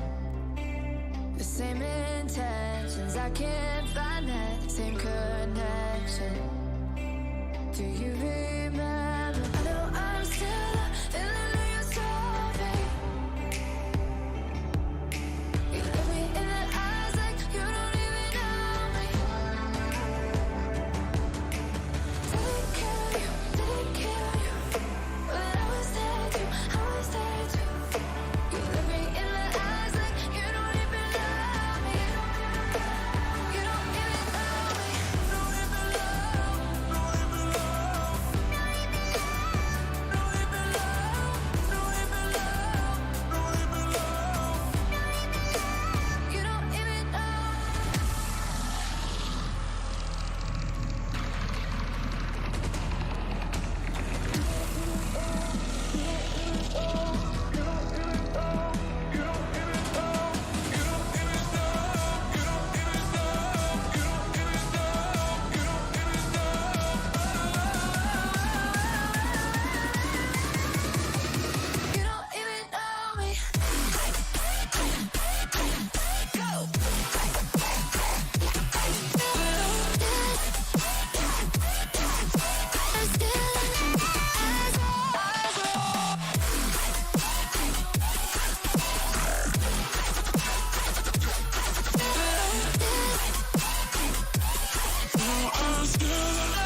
Hello and welcome back. Oh, Imperium. Imperium was looking. I lost you for a second, MP. Hello and welcome back, everyone, to the EU Champions Cup, your weekly Vainglory competitive action. I'm your host once again, joined by your boy Imperium on my right on stream. How are you doing once again, my boy? I'm pretty good. I took the deer antlers off. I want to take things a little bit more serious because We've got Sly. yeah, we've got an epic battle ahead of us now. One that I feel is very much going to be a favorite Sly, but they're going up against the team of Team Invicta, who do have a lot of potential. But like I said, Sly are basically Team Germany, with a different name, and they've got bags and bags of talent. Yeah, like both teams, definitely a lot of very skilled players, especially Team Sly, Team Germany. Gonna be a really huge powerhouse, gonna be really hard to take down, but I do believe in upsets. We were kind of served on the silver plate last week, Imperium. A nice big upset, even 2 weeks ago. Huge upset against Team Germany coming out from Team Spain, winning the second qualifier of WSG. That really shows that Sly, Germany, is not unbeatable. And if you get good team rotations, good draft, you can take them down. It is not impossible. It's very hard, but it is achievable. Oh, of course. Hey, look, it's never over till it's over, so to speak. Every team has an opportunity, and this is Team Invicta's opportunity, looking at their roster, because I want to get into the rosters a little bit more. We do have, at least that are playing today, we have I Can Help You, Binny, Iraqi, Jack of the Greatest, and See You. Now, I know I gave a heavy dose of criticism to Jack of the Greatest last week, but I'm not going to carry that forward. Today is another day. Today is another chance. And it's a clean slate, because Jack of the Greatest, he's not a bad player, I'm sure, has a lot of talent, and now is another chance for him to prove what he has on the Sovereign's Horizon, what he's going to be able to bring to the table, Maxman. Yeah, he's got to prove it to the world. Just going to check if the players are ready, and if they are, we'll be trying to jump right away into the draft. But today, for the side of Team Sly, Techno JJ, Keanu Nakura, Sneaky Tyrus, and Hundor will be your team, your representative team for Sly. Gonna be a very interesting matchup, Imperium. But anyways, if you guys did just join us, we did have a match early on. The was unfortunately ended by a forfeit, but did go over to Divine Vendetta 2-0 situation. But right now, we are focused for Sly versus Team Invicta that will be unfolding in the near upcoming seconds. Just checking out if the players are ready. We do have indeed Invicta ready. Checking out now for Sly. And if they are, we'll be jumping into the draft right about now. Yeah, I was going to say Sly don't really need an introduction of the players on the roster, because if anybody has any idea of the competitive scene the last couple of weeks, they will know they've been making waves, both as a national side and as a team in this EU Champions Cup series. And it seems like we're still waiting on a confirmation. I'm sure they are ready to go. Just any kind of yay or come out from any of the players will be any kind of confirmation. But yeah, I'm really interested to see the combination and the strength of Hundor and Tyrus together, because you highlighted and you've mentioned to me that Hundor and Tyrus have been really ranking up heavily on his stream, outside of his stream, playing together, creating that big synergy that can really help in the core moments of a game to really overthrow it onto their side. And I'm expecting them to do a lot of things in this series against Team Invicta, Maxman. Indeed, a lot of action coming our way as we are finding a match for our party right now. You know, Vainglory, buttery smooth, you have matchmaking when you're doing a private game. Makes sense to me. But anyways, we are just waiting to be able to have the game to launch us into the draft phase. And Imperium, I think that right now, in this current 3.8 meta, in 5v5, we have a lot of very specific picks that are coming up. And when we think about Sly, when I personally think about a very specific player, his name is Hundor, I right away think about Idris and that hybrid Idris build-up. Do you think that's going to be something that's going to be maybe banned away from Invicta in this game?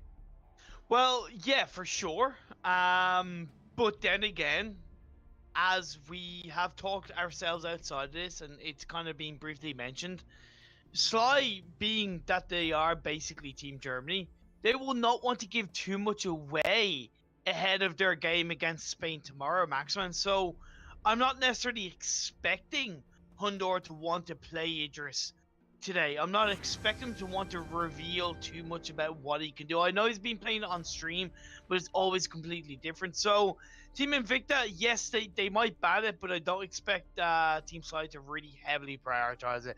However, we are into this draft. These teams are about to get underway in the draft phase, in this ban phase of this draft. Game 1, best of 3 series, the EU Champions Cup, Maxman. Yes, let's jump right into it. Chelmoka is going to be the first casualty, the first ban taken up by Sly. Once again, a lot of high priority picks in 3.8 still available on this draft table, as Lolai gets banned away by Invicta. Finn, Arden, Yates still on the board, and so is Anchor. And so that's very interesting about Anchor. I think that you on the B side, Invicta, you might want to try and focus that ban away, because Anchor is just a hero that has such a dominant presence in Bengal 5v5 in 3.8. And also, let's not forget, during VPL preseason, we had Hundor plus one of the most insane Anchor ever seen all around on the Sovereign's Rise. And he had actually the kill record in the VPL preseason with that Anchor pickup. So giving it over an Anchor is already a bad thing. Giving over an Anchor to a team that has Hundor in their team is actually, for me, something that's really scary. But also, Idris is still available. So they can ban Anchor, they can ban Idris, but like two of the main picks that Hundor can play to their full potential are still on the board. But they're not going to be banning any of those. They will be banning away the Yates-led Anchor and Arden up and available for pickup for Team Sly. Yeah, it was kind of a wise choice, but not really a wise choice. I don't quite understand the Lorelei first ban coming out from Team Invicta, to be perfectly honest, Maximum. But either way, what's done is done. First pick going over to Sly is Arden. Wise choice, because Arden is flexible. It's flexible. It can be put into the support role. It can be put into jungle. It can be put into top. I'd imagine it will be put into top, because top lane Arden is pretty disgusting. But let's see what does follow as Team Invicta go for Grace and Kinetic. Not a bad first heroes to pick up, taking away that power pick from Slide, that is Kinetic on Hundor on that Kinetic, but there's still Silvernail on the table to be picked up, and it is being hovered over by Sly. I don't know if it was intentional or not, but the Kinetic is one of the very high counters onto an Anchor. So if they do decide to commit to that, we do see the soft lock coming out from Hundor.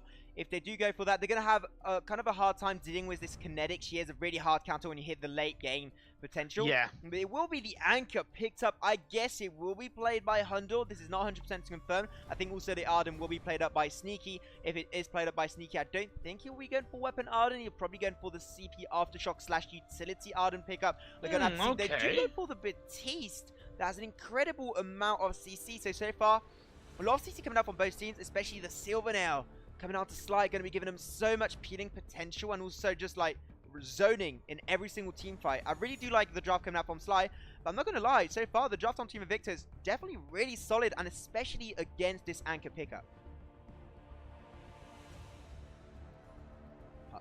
Hello? You could out for me, so I didn't want to talk in case you're still talking. But yeah, that Batiste pickup, I really like it, because one, Batiste isn't in the meta as much as he was at one point. He hasn't been in the meta for a while, but I actually think he's starting to creep in. I've seen him being played a bit more over in NA, Maxman.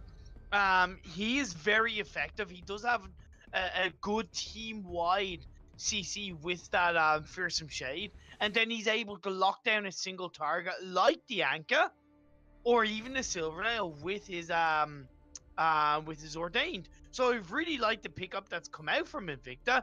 Nice synergy with the Reza, Kinetic, and the Grace. And then looking over aside, they do finish off their comp with the Vox that is most likely going to be played mid lane and a Lyra. So it's going to be support Lyra, and like you correctly predicted, a top lane Arden.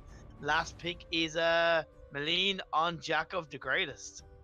Damn. Okay, so unfortunately we'll not be seeing a Hundor Anchor, but he's going to be on to Silvernail.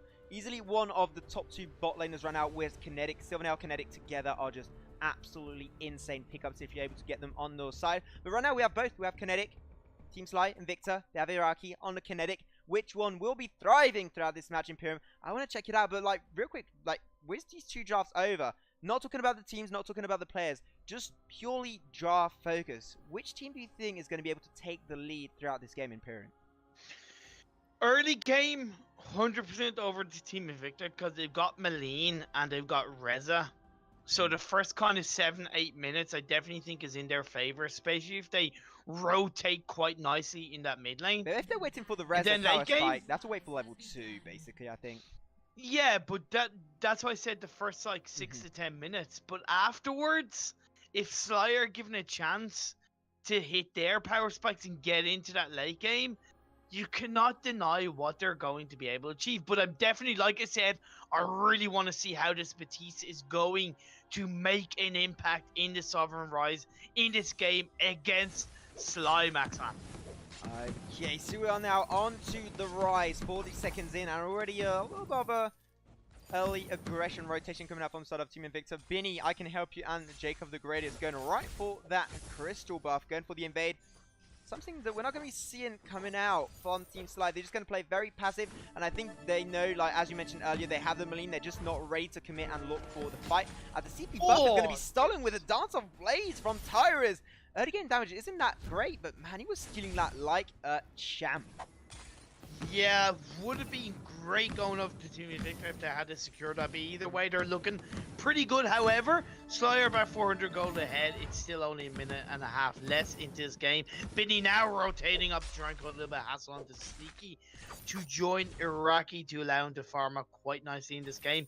So early stage of the game, I want to see how this pans out in the mid lane. One thing is that Lyra does provide a lot more support for the box compared to the Grace, so they kind of balance out between each other, Maxman. So Maleen is able to have a stronger early game as a mid laner, but Lyra is going to be able to have a stronger early game than the Grace. So like I said, they kind of balance each other out quite nicely. Yeah, definitely hit it right on top of the head, Imperium. 2 minutes into the game, gold lead went over to the advantage of Team Sly. I was just about to say Team Germany, that is Team Sly in this tournament. Let's not mix it up. But something I'm looking at right now, Binny, it looks like he will wait. Oh man. See you again, like bursted down quite heavily. Really nice tripwire by Hundor under that turret. Dance of Blaze on Tyrus, just pulling Sean away. I do not think Sean, you want to stick around as another wave is coming up. So he's going to be indeed backport into base and losing unfortunately a nice chunk of gold for himself. If he's in, he's going to go for it, and I think Hunter's going to try and like keep him away for as long as possible. He'll get the nice little buff damage there. Does get his speed down. Sean just unfortunately getting denied so much early game gold. He's just going to have a hard time dealing with Hundo at this point. Well, yeah, because even if you look at the CS difference, Seon is on 11 and Sneaky is on 18. Benny diving just a little bit too far right there. He's going to be forced back by Keanu, Techno, JG, and Tyrus. Just going to have to respect their damage output at least for now. So they're not going to be able to follow that invade. They had the level 1 invade, but right now that's going to be the jungle just kind of owned back by Sly. Even though they didn't get successfully invaded last time, they just put Invicta did put a lot of resources in that and lost a lot of time and gold potential. I think that's also one of the reasons why Sly has got the goldie right now. It's just they've done a 3-man invade and not getting any gold for the first minute. So that's why definitely Sly are just like ramping up slowly the gold gap in this early one. Yeah, exactly. And like I said, you know, Arden, Sneaky on this Arden is able to hold his own a lot more compared to Reza. I really don't like Reza as a top laner, Maxman. I definitely think he's much more suited as even as a mid laner. Ordain onto Sneaky in the top lane. Araki hasn't shocked yet, so he just doesn't have a lot of damage. And he's going to be allowing Sneaky to get out. Like you were talking about Sneaky there with the Arden just able to hold his lane like quite effectively, and that's definitely true. But I want to know, is Sneaky going to be going weapon or CP? I think CP would be actually pretty interesting as the Ordain does go down onto Sneaky. I can help you. Been trying to sneak around, but that, oh my god! That was just such a nice bulwark coming out from Kenuko, able to stop the benediction from I can help you. So unfortunately, a very unsuccessful gank and a lot of resources once again flushed down the drain for Team Invictus. Invicta. Yeah. Team Invicta. You know, I actually think he's going to go for Crucible first item, Maxman. That's what I would kind of guess. Would be a good choice going up against the Batiste. Sneaky, yeah. I actually think it's going to be Crucible first item. Double Crucible would not actually be a bad idea. You kind of could say maybe it's overkill, but it could be very, very effective in these team fights and really shut down the Batiste. But either way, Keanu Nakoa even putting Jack of the Greatest under pressure. Man, that turret dropped down in just a few seconds. Less than 5 minutes, which is a really nice early push from Hundor. And he was doing that on his own, just holding Reza out of range. It was just surprising. Once Reza hit level 2, I thought he would try and go for aggression, but Hundor, he did shop, he did get his weapon blade. He now does have his Serpent Master. He's going to be going for sustained scaling damage output kind of build. Guess he's going to be also going for a breaking point and a Bowsaw, which would indeed make a lot of sense. Tripwire down onto Jacob. Not going to be able to dive into the darkness, unfortunately. Two-man army composed of Tyrus and Hundo, able to pick a kill in 1v2. Tyrus just going to be dashing on through onto the second mid lane turret. Another form detonates onto Hundo, going to try and peel his way away from that. Just gets passive, but unfortunately, will that be enough? He's just able to get them in the perfect three-man line, and just going to be rebuking them out of that fight. Hundo, just doing Hundo kind of base things right there, doing a really nice job. Oh man, that's why I love Silvernail so much.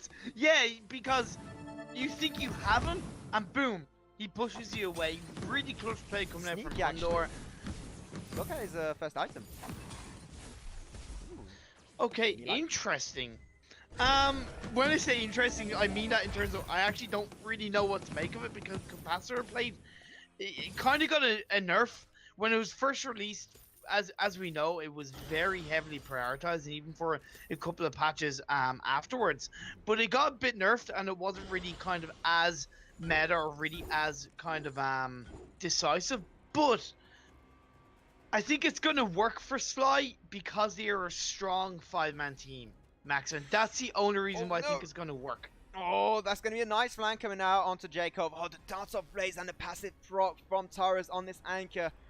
Just way too overwhelming, and he's just not going to be able to deal with that. So that's going to be Mullen just shoved it down. And you're talking about how the power spike of Invicta was like in the first 5 to 6 minutes. We're way past that point. Are they going to be able to come back? I'm not too sure. Tyra's going to be flanking up. He has a rotation. He's got his ultimate down, and he's going to proc a ton of damage right down onto Siyun. Tyra's, though, trying to stay behind the minions, trying to not get procced with that Firestarter stack. Vinny will be rotating away. Tyrus doesn't have his Mirage ultimate anymore. They're going to try and re-engage it, though. Oh, Fearsome Shade going to be missing out the mark, unfortunately. And this should be the end of Vinny, I do believe. Or of Tyrus. I don't know, one of them, but that's going to be indeed the end of Vinny. There was overstaying his welcome right there. Yeah, and, you know, Team Invicta, they've got to stop feeding. I know it's only 3 kills, but they are feeding purely on not being a 5-man team. So individual lanes are very much pushing on the side of Sly between top, middle, and bottom. They have full map control. Not even a Ghost Wing has been secured yet, but Sly look like they are just being so dominating in this game. You look at the itemization. He has the blood for blood. He has the blood for blood, and he's going to be taken away. Jacob the Greatest with the CP buff, but now it's a 2v3. Gorley going to be able to keep all the inside of the team. That rebuke was huge. Wombo combo followed up by the side of by Team Sly. Just that was a huge double ult wombo combo. Benny, he's going to be out of position, doesn't have anything, and he just got bursted down so fast. You blinked and you would have missed it. I can help you. They have vision on him with the B from the Silver now, and they're just going to be following up the kill under turret, picking him up. That's going to be a 3-for-0 man trade. They got turrets in the bot, in the mid, in the top lane. Sly right now just seems like an unstoppable force. Yeah, they are a train just going down tracks 90 miles an hour now. It does seem like Siyun is going to be able to secure that bottom turret. So definitely not the worst thing in the world for Team Invicta, Maximum. But you got to look at the overview of the game. They're behind in gold by about 7k. They are behind in items. You know, this is all over the place for Team Invicta. It speaks for itself. If you are Team Invicta, what you have to do, Maxim, is you have to just start rotating as a 5-man team, securing the wave on each lane, and looking to not fight, but just to secure the waves and allow your team to get into the itemizations required to have any form of power spike. Whereas right now, they're just a little bit too split up for my liking. Sneaky and put under a little bit of pressure though, Maxon. Yeah, indeed, Sneaky into this top lane. He's going to try and save his turret. Can he do so? I do not think so. There will be indeed going down. Sneaky's got the Ordain. He does pop the flask. Will that be enough? I'm not too sure, but Keanu Nakua is going to rotate, going to try and give the heal. But he's going to be... the Hall are going to be burnt Sneaky right back into that fight. Nice Crucible, just a little bit too late. Going to be able to veer Sneaky backwards, and I can help you. Going to be trying to rotate to try and give assistance, but no one going down in that fight. It was originally Sneaky, like, CC'd down and taken out of the fight, but he was able to anyway survive it. So nicely done. 7-0 for Sly. Gold lead grinding up again and again and again to a 6,000 to 7,000 gold lead. Sly, they had this early game in their pocket against the Malign Batiste Reza. Early game, they're huge and they're just completely overwhelming the entire game. Batiste going to be dived on through. Gets the passive proc and the Dance of Blade, doing a nice punch of damage. That's going to be putting Binny out of action for the next upcoming team fight. That might happen in the near future because they did lose the first mid lane turret. That gives a lot more room for Sly to work with if they want to try and force team fights. But right now, they're not looking for team fights. They're looking for objectives, and specifically this Ghost Ring as it gets secured up pretty easily. And Rez is going to be completely out of position. Going to try and dash away. Going to try a troublemaker in time. Dashing once again. Oh man, that huge ultimate Mirage coming out from Tyrus. Kill picked up 2 kills from Hundor on this Silver Nail. Give him his nutrients. Now you all to pick up everyone right now. 9-0. And they're looking for more. They're looking for goals. They're looking for kills. All they just follow up onto Benny. There's some Shea going to be getting a double man fear. And they're going to look for 1 kill. Maybe picking up 2. Oh, the blade almost hitting onto the A of Malign. Jacob the Greatest. He's holding his second mid lane turret pretty heftily. But I think it will be going down Imperial. Yeah, like... Unfortunately, kind of as a color caster, Maximum, there's not really much to talk about because it's so dominating coming out from Sly that most things I say is going to be very much stating the obvious more so than usual. You know, Siyun is on his own. Yeah. For no reason whatsoever, not really staying as a 5-man team. We see Tyrus is going to jump onto Iraqi now quite effectively. However, 1v1 nearly gets the better of Tyrus. Yeah, Tyrus going to have to be very cautious. He will be trying to back off the base. Right now we have a 4-on-4 team fight in the bottom of the jungle. Orden Goldley going to be able to secure up, and it is going to be completely caught off guard. Divine Intervention from Binny onto Binny, but I can help you. But unfortunately, their health bars are just going way too low. Triple man, Holy Nova. But holy hell, that will not be enough. Unfortunately, Binny going to get slowed down by the bulwark. Unfortunately, going to be completely out of position. The Fist of Shade, will he be able to survive it? I'm not sure. Blood for blood, and he's going to get taken down by the box. Jacob the Greatest, unfortunately, going to try and re-engage that. I don't think that's really what you want to try and pull off. Iraqi almost going to kill onto the Arden. He's going to be picked up anyway by Siyun. Siyun picking up, finally, the first kill of Team Invictus. It will not be a flawless game, unfortunately, from Team Sly. Still nicely done. They're going to try and crack open the base. Another Form Detonator doing a 3-man prop with the 5-starter stack. They're not able to follow up and get the damage. And look at the sustain from Keanu on this Lyra. What do you want to do? Like, they're trying to engage team fights, but they just can't. They got way too much sustain. Hundo is going to be trying to pick a 1v1, but he doesn't even the assistance. Anyway, Siyun going very low. One more basic stack would have done the work, but Hundo not able to find that kill. Yeah, and Germany are just looking. See, I'm even calling them Germany. That's Jesus. Sly just looking so strong. Tyrus, deja vu. I would have been in this place before. Get the hell out, man. Okay, he's going to be surviving that anyways. Yeah, and just to kind of highlight the build path, just to begin with, you know, because we haven't really talked much about it. We see Techno JJ on this Vox getting an alternating current, Eve of Harvest, and Broken Myth. Such a good set of items against this comp. You're going to have the Eve of Hearts providing a lot of sustain and giving good cooldown. That Broken Myth just shredding quite nicely. And then, of course, alternating current on CB Vox is like bread and butter, just goes together so nicely. Then you see Tyrus on this Anka, has an infusion in his pocket along with Aftershock and Spellfire. Boom!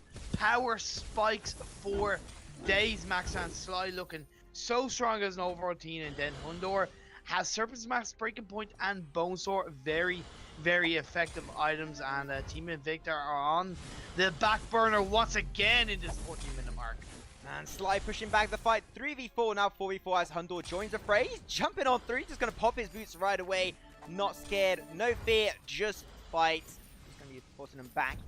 Gonna try and crack open the base into the mid lane. They should be able to do so fairly easily. They also got the sustain from Keanu, so the siege potential absolutely insane. Nether Form Detonator coming up on the res. They're gonna try and get up to the back lane. Will they be able to do so? No, once again, Lara just able to sustain so well. But Anchor picking up the kinetic completely out of position so far. Divine Intervention also not gonna be working out.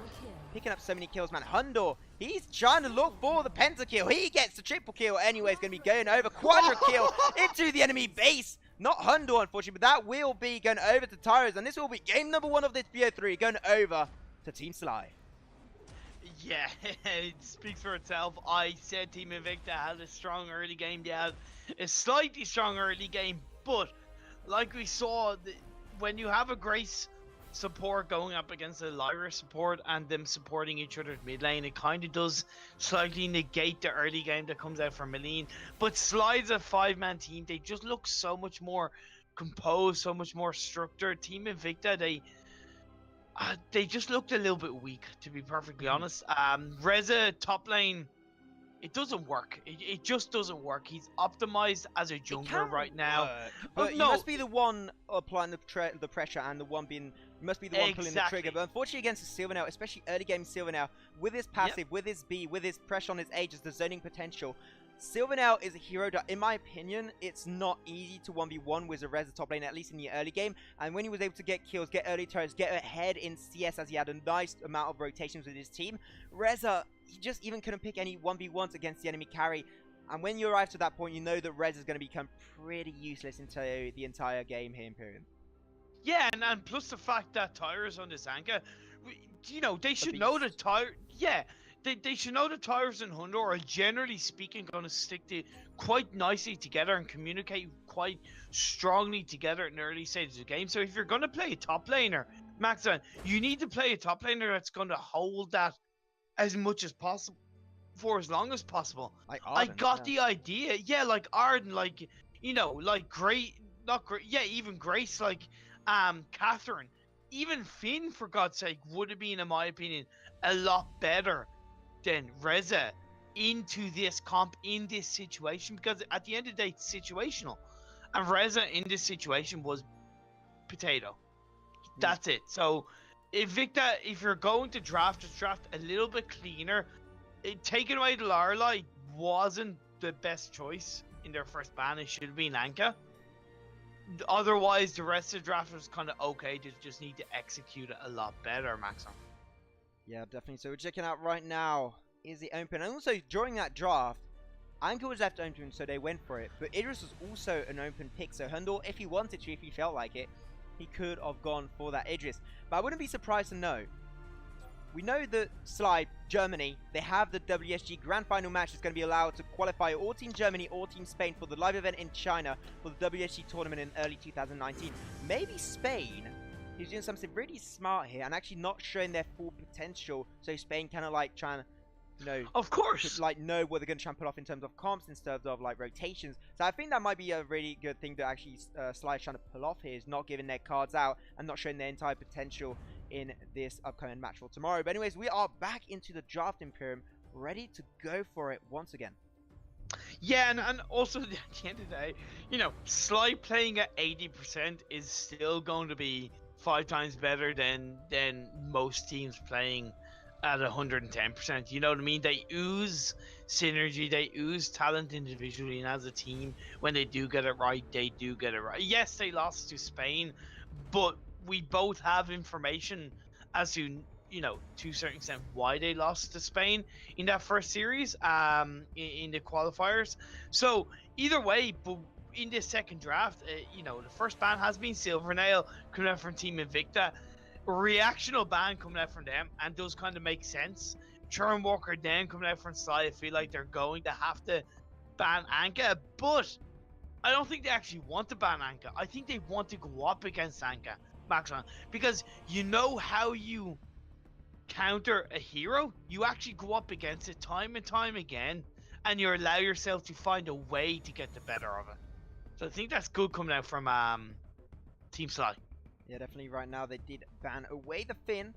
Anka, Idris, still available for pickup potential. First pickup with the Lorelei. We're talking about how he wanted a nice sustained front line, they did go for the Arden. So he's going to be able to, if it is top lane Arden, going to have such a nice amount of capability, like, you know, sustain potential in that lane. Just going to be able to hold it. Capability? Shush, man. Okay, I don't know what I'm saying, okay? I'm talking French the entire day. I forget my English when I come back. But it's all good. I just want to point something out. No, I just want to point something out. So clever coming out from Sly. The reason why they banned Finn on their second ban is because Silver Nail was taken. Now, it was under the presumption that Invictus, in Team Invicta, were not going to take Yates.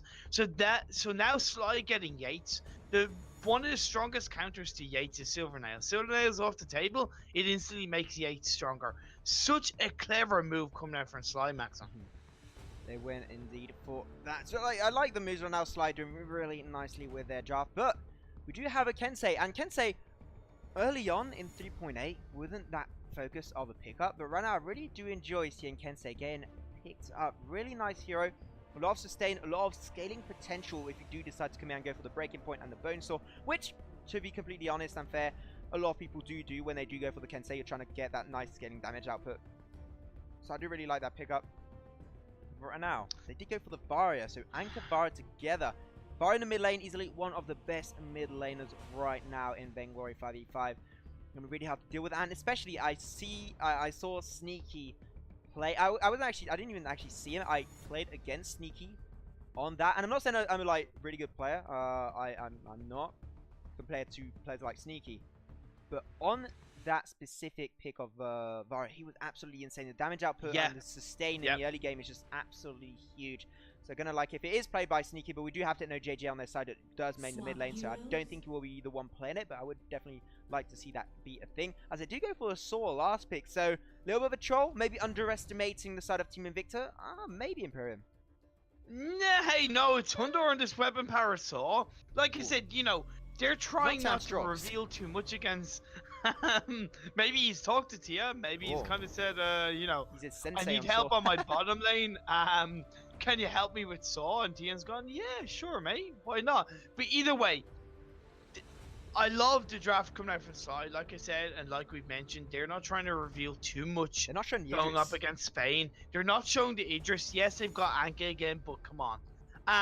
The Kensei ban that's come out from Invicta, it's very risky because, yes, he got a buff a couple of patches ago to make him slightly stronger in the early game, but basically, without a shadow of a doubt, he's still an absolute late game hero. He needs 3 damage items and a bit of core defense before he really, in my opinion, 3 max, man.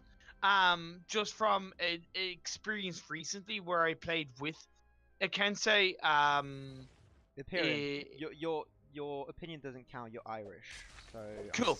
Great. But he became very, very effective in the late game, but only really afterwards. Now I know that's solo rank, but like I said, I still think it's very risky coming out from Team Invicta. But let's see what happens. See you, and what are you doing here, my friend? He's gonna be yeeted back by Yates. Seeing as Baspot gonna get the extra move speed from the splashdown of I Can Help. You're gonna be able to peel away from that solo man invade, but nice rotation coming out from Sly, able to stop that from actually happening to themselves. 1 minute into the game, not thing actually happening, no actual fights. We're gonna see, unfortunately, no jungle invades. We saw the Rez always like actually trying to go for the jungle invade, but Hundle did rotate around. And I don't think you really want to deal with an early game Saw, especially level 1. When he gets those spin up stacks, he's just like an unstoppable early game force. Yeah, definitely. But also want to highlight the fact that Team Invicta are holding their own in gold right now in the early stage of the game. They're actually ahead by about 500. And when you compare that to the last game, a lot better coming out from them. So let's see if it does pay off, because you got Kensei late game, you got Scarf late game. They can really turn the game around once they hit their power spikes, but they just need to give themselves a chance. And Vinny now back up on that top lane role, playing Reza once again. Hopefully he'll play a safer top lane role in the second game of this best of 3 series, Maxon. I think it's going to be really hard for Vinny. You already had a hard time against Silver now and stuff like this is going to be pretty hard, but we do have a grab down onto Jacob the Greatest into the mid lane. Nicely done by Kanuniko, using the bush to his nice advantage. Now Now they're going to be able to trade them out quite heavily. Jacob the Greatest did use his flask, so it's going to be on a 110-second cooldown. Have to be very cautious for the near upcoming seconds. Seeing he's going to be rotating around, turning curve, maybe a little bit too push forward. He knows what's going on. He's going to rotate his way out of that one, or then should be following up. He's going to be anyway allowing Techno JD to jump out of that skirmish, followed by this stun. Kyoniko will be using a flask. Arden does pick up the kill onto the Kensei. Still, we do have another grab down onto Seiyun. He's out of position. He did not use his flask, so he will be able to get out of that one, but still did have Iraqi that did just go down, unfortunately. And giving the first blood over to Team Sly, especially over to Sneaky with this Arden. Yeah, and you know, Sneaky's one trick Arden? No, I'm sure not. But either way, he plays Arden. Yeah. But also, I want to highlight a really nice potential wombo combo that we might have in these later team fights. Ordained into Fish Food will be the greatest lockdown for a hero and splashdown for Team Invicta. Yeah, but I say Fish Food because it's going to stun them. So the Ordained, where they're not going to want to get stunned by the Ordained, so they're going to be stuck in a tight position. You put that Fish Food, boom, blow them up, job done, happy days. And that's where they need to focus on Hundor. So Hundor's position is going to be so key into these late game team fights, Maxon.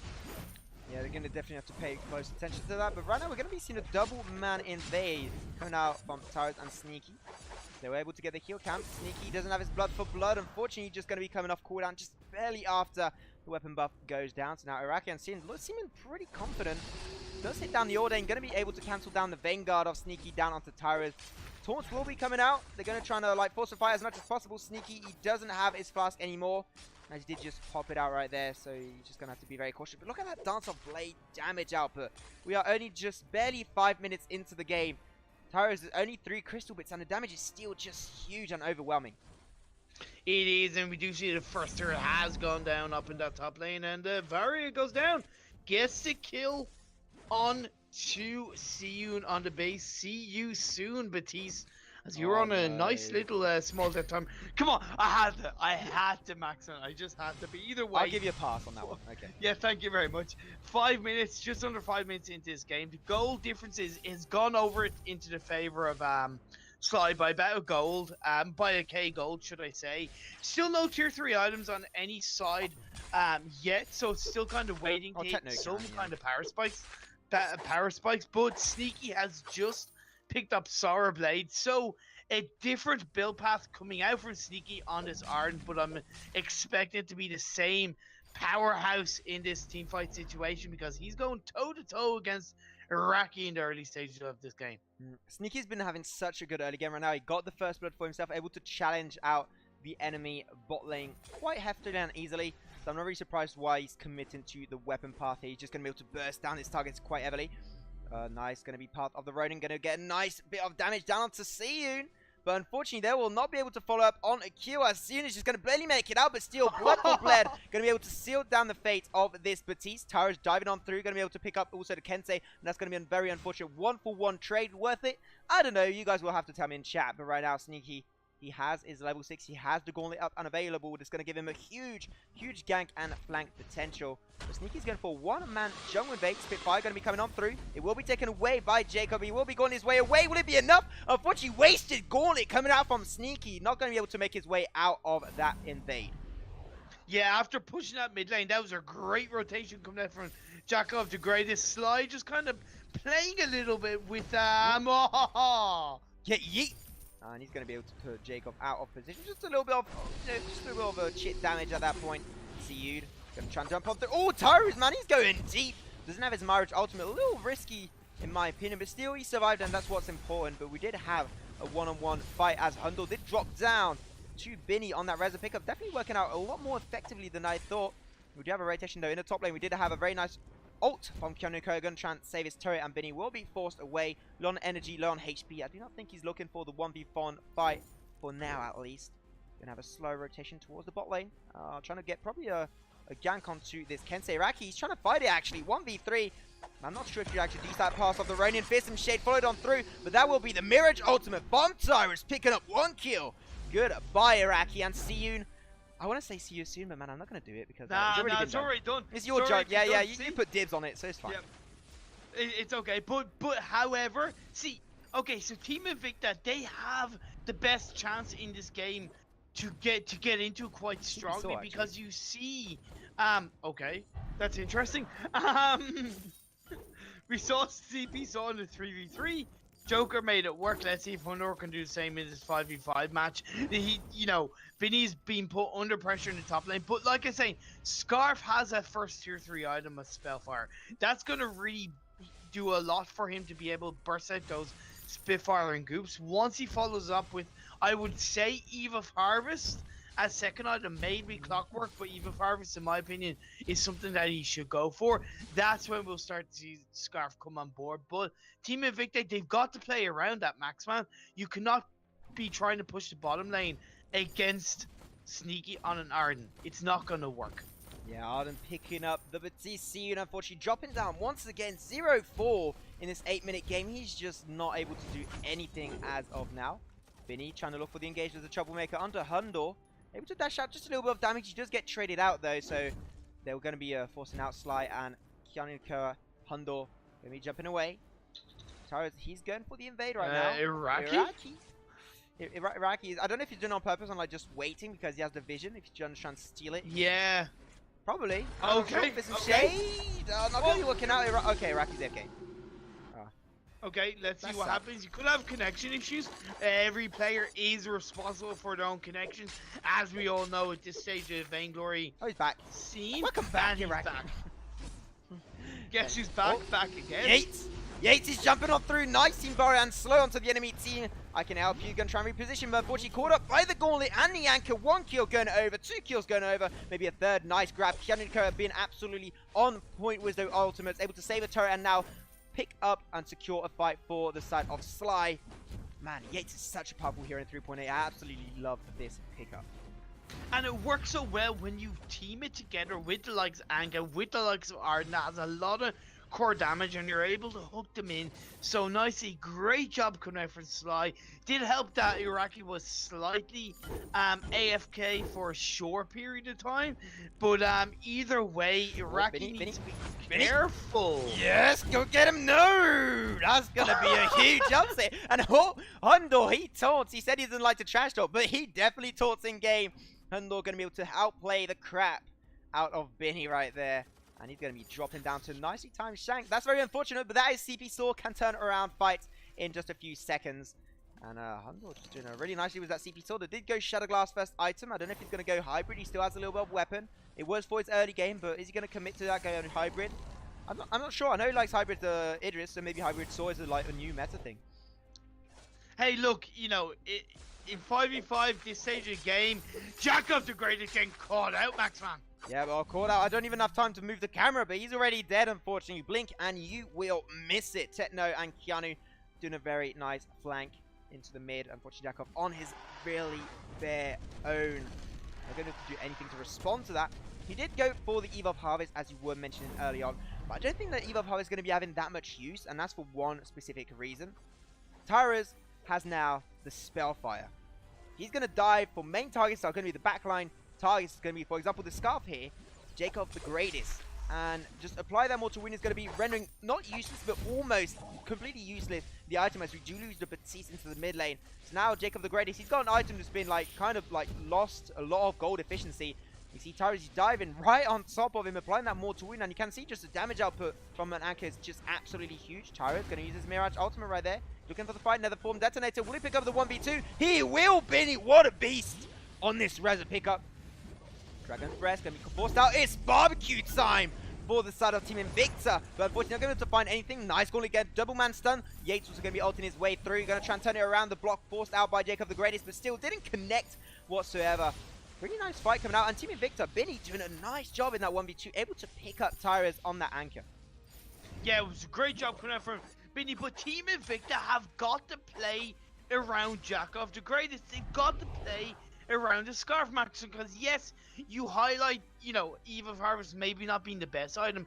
It's the best item if the team band together and protect them, because we're 12 minutes into the game. 5v5 team fights are the core epitome of this game at this stage. 12 minutes in, you've got to stick together, you've got to keep your hard carries alive, especially when you're going up against a team like Sly, who have heroes like Ganku, who have heroes like even Saw from a distance, but especially Arden and Anki, they're going to be able to burst out that back line, so you've got to protect it as much as possible. The Crucible going to be forced out. Not going to be doing much, unfortunately, for them. They're going to try and now engage the fight. It's a 4v5 into the mid lane. Kensei still not around, but he's indeed around the corner. He should be trying to rotate, but no, he's going back to bot lane. So he's just not ready to commit whatsoever. Arjun is also split. So if they do have a breakout fight into the mid lane, it might be a 4v4, but we're going to be seeing Sly rotating away as their jungle just barely respawns. Saw is also in their jungle, going for the buffs and everything. So far we've been fine. We are 30 minutes into the game, Imperium, and the goal lead has been kind of like not as big as we had in game number 1. Still impactful, but not as big. No, definitely, and also Varia is only about half an item ahead of the Scarf right now, so that's not really much of a difference. You know, Team Invicta are doing a lot better. I could say that Sly are maybe taking a bit more easy when you see the likes of CP Saw being picked up, but either way, get dunked on, kid! Oh, that's going to be Reza getting absolutely melted. So, nothing. He's going to be the first casualty onto the side of Team Invicta, because he has stunned down with a splashdown and also with the fish food. That's going to be forcing out Yates actually kind of far. Not able to do much. Spitfire, will it be enough? No, the Fearsome Shade still coming out from Siyun. Nicely done. He just like kind of made his way back into the game just with that steal. He is 0-6, but able to get a nice ghosting for his team. That might be an opportunity for them to come back into this game and get a few objectives, because right now they didn't get nearly as much as what happened for Team Sly. Spitfire going to be missing out the CP buff, unfortunately, but still nice steal. Siyun, nice job. Great job coming out from Team Invicta, and particularly Siyun to steal that Ghostwing. However, Vari's getting the better Reza. Trying to pick up the 1v2. Can he do it? Almost taking down Siyun in the 1v3, but that will not be enough for him to take it down. Binny needs to stick with the rest of his team, because that was a 4-man situation over on the Team Invicta on the bottom line. They got the better of Arden, but there's no point in taking down an Arden if the rest of the Sly team are doing work onto one of your members in this game, because if he's on his own, he's getting dived on through, going to get his 2-man dashes. Unfortunately, no CC to cancel with the animation, but Dragon Breath going to be forced out really early, right under the turret. Unfortunately, a little bit of a waste from Jacob the Greatest. They were not able to get any kind of lockdown, so that ability will not be coming up into the next 60 seconds. 1 minute. Keanu, he's got the position, going to be missing out his grab. Unfortunately, it was with no vision, so that would have been a really nice grab and opportunity for Sly, not able to find it whatsoever. Jacob the Greatest on his own. You might not want to be sticking on your own at this point of the game. You're 50 minutes in. The grab is available. He doesn't have a block, and he will be taken down. Anki going to be diving on through. Fearsome Shade going to be coming out just to push him just a little bit backwards. So Jacob, pretty low. Also, I can help you use his water wall right there. So that's not another ultimate, not available for the near 45 seconds. So Sly, I wouldn't be surprised if they look for opportunity to pick up near team fights.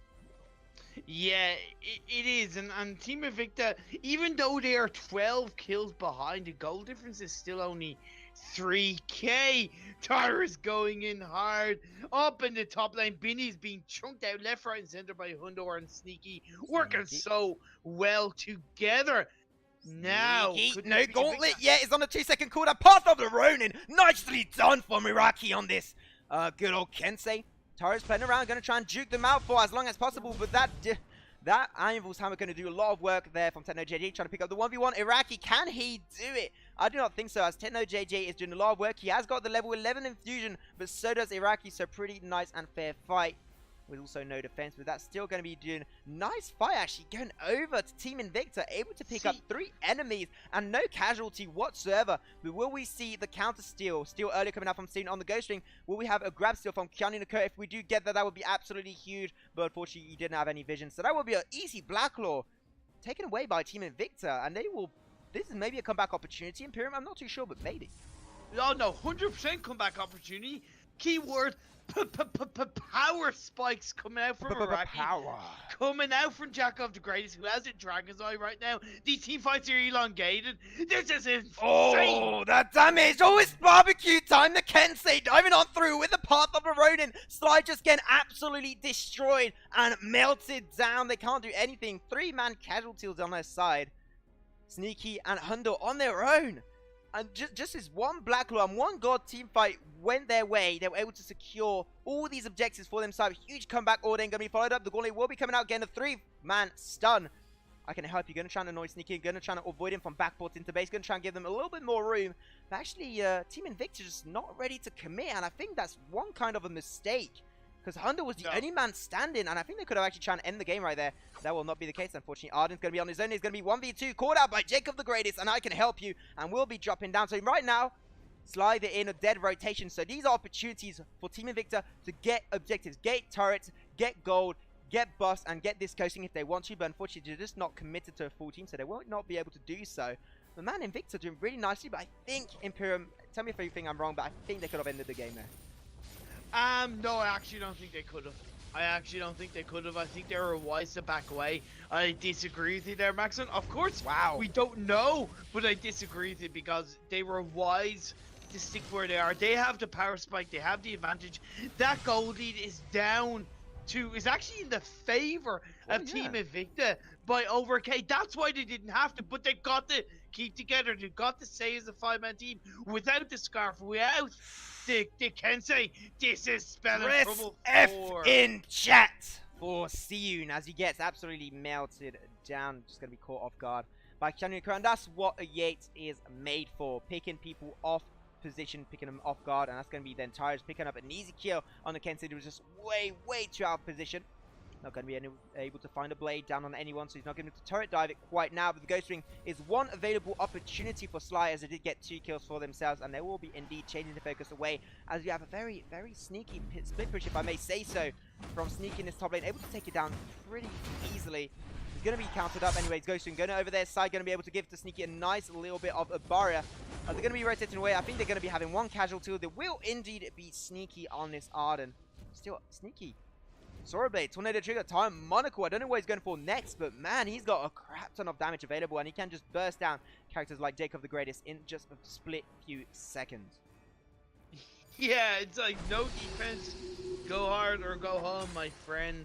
My furry little friend, and now is Hunter a cut out? 1v2? Okay, well, goodbye, Cian. Unfortunately, that's not going to work out for you. I don't know why you're trying to pick a 1v1 against an anchor that's so far ahead in terms of gold, but still, he will do that, and he will lose his life in the process. 20 minutes in Imperium. Where did he want to 13? It's like Team Invicta got that team fight win, got the push with the Black Law, and afterwards they decided to say, okay, we don't have to stay as a team. No, I'm all for backing off from a push. I'm all for kind of going, okay, let's refresh ourselves. But if you're refreshing yourself as a 5-man team, but if you go back and randomly kind of go to different parts of the map at this stage of the game, you're going to get caught out. You're going to get shut down against a team like Sly, who are so experienced. Man, you cannot do that, and now we're seeing it once again because Benny is chunked down to just over half health, Max, man.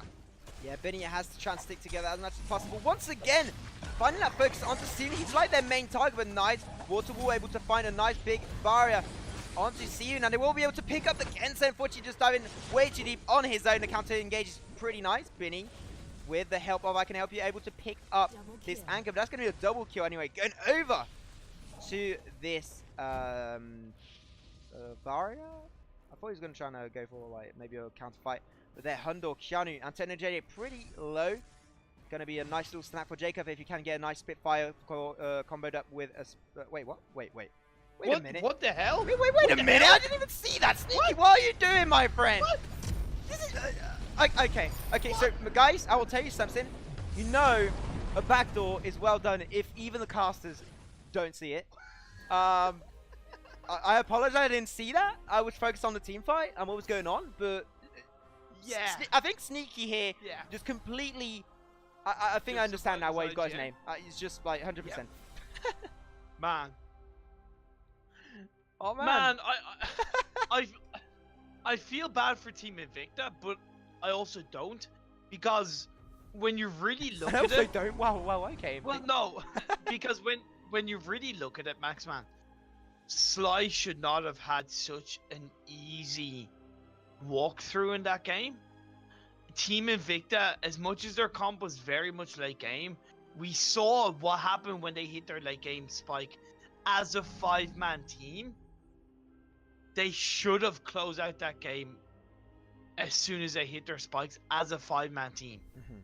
But they didn't do that. So as much as I feel sorry for them because they performed a lot better in that second game, they also really didn't take advantage of their spikes, of their situation, of their opportunities. And when you don't do that against a team like Sly, you're going to crash and burn, and that's exactly what happened. Wow, I that's just still can't. But I was ready. I was like ready to go into the action, into like the big team fight that will decide the game. Yep. And then we have a backdoor. Well, it's nice. It's a really well executed backdoor. I have nothing Of course. to say to that. But I still got to say about something. I think that Team Invicta should have ended the game when they went into the enemy base. The only remaining like character that was left was basically the CP Saw. And CP Saw might be able to get one pickup with a nicely timed shank. He could have definitely done that. But that would have been it. After that, he was basically dead meat. He could have get poked and focused down by the entirety of the remaining team of Team Invicta, and it could have like ended the game super nicely. But I don't know. I feel really sad for Invicta. They pulled off a really nice comeback opportunity. They had a nice fight, got the Black Rock, got a nice push into the mid lane, but it's just not going to be enough. And that was just really like after Sly, like they had that one opportunity, and Sly said, "We're going to punish you for that very moment there," and just Sly just pulled it off really nicely. And they were playing with the CP Saw. Saw went still 3-2-4. They went for Shadowglass, Broken Myth, Clockwork, but you know. Still GG to Sly, 2-0 situation up against Team Invicta. Yeah, and look, like you said, Team Invicta second game, they kept that goal difference to about 3-4K. They worked really well. They still need to improve as a team, synergizing.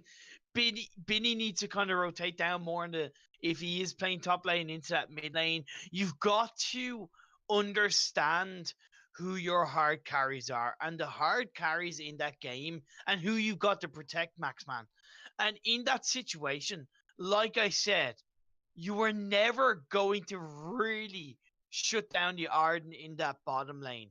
Even as a 2-man team, you were not really going to shut them down. What that let Sly do was that let Sly in the mid lane put pressure onto Scarf, and it allowed Sly in the top lane to do a lot more pressure onto Reza. So realistically, Team Invicta, they should have gone, okay, let's really output our resources into the mid lane. Let's rotate up earlier than we normally would. Let's change up our rotations and protect Jakov the Greatest. It would have allowed him to hit his power spike earlier, and actually would allow Team Invicta as a team to hit their power spikes earlier. And it really would have shut down Sly. But hopefully they'll learn from that. Yeah, definitely. Like, it's all about learning right now into this tournament, and we got a lot of stuff coming out in 2019. I don't know really what's coming up, but I think there's a lot of like, guys, I'm saying it right now. 2019 is the comeback of Vainglory Esportsy. I'm saying it right here. I'm saying it right now. Yep. I do truly believe that. Believe that. A lot of stuff is coming up. A lot of stuff in preparation, especially for early 2019. Where's the live event of China that's going to be coming up? So, guys, just wait and see. And I've seen people in chat say, "Wow, the casters are blind." We're not blind. I have a very working eyes.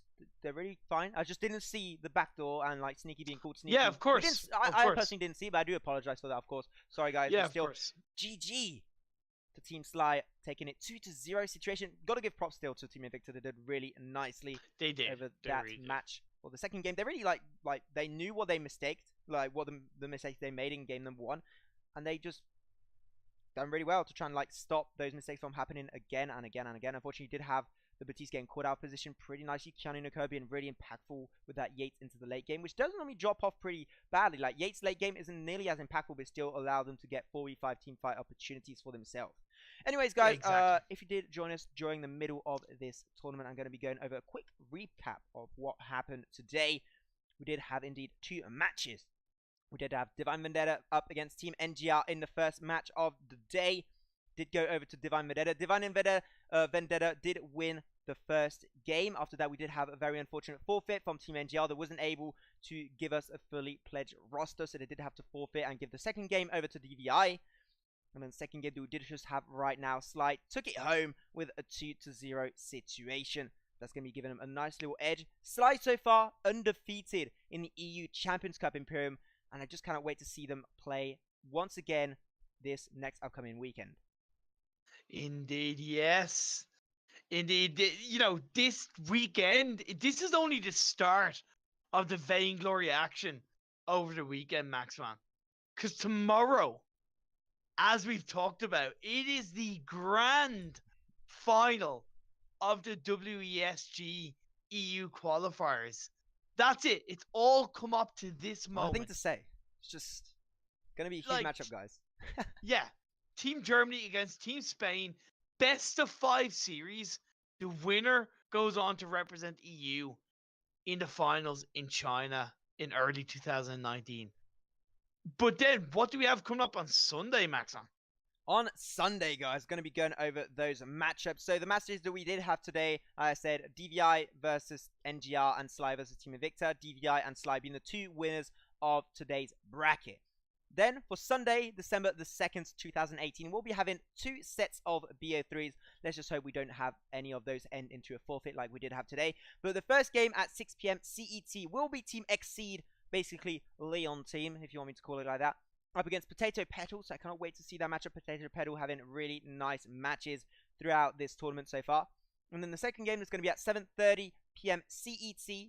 Will be Jade Lightning EU up against Fairy Tail. I think Jade Lightning EU up against Fairy Tail is going to be a really even matchup. Yeah. So I cannot wait to try and cast that match with you, Imperium, once again on Sunday.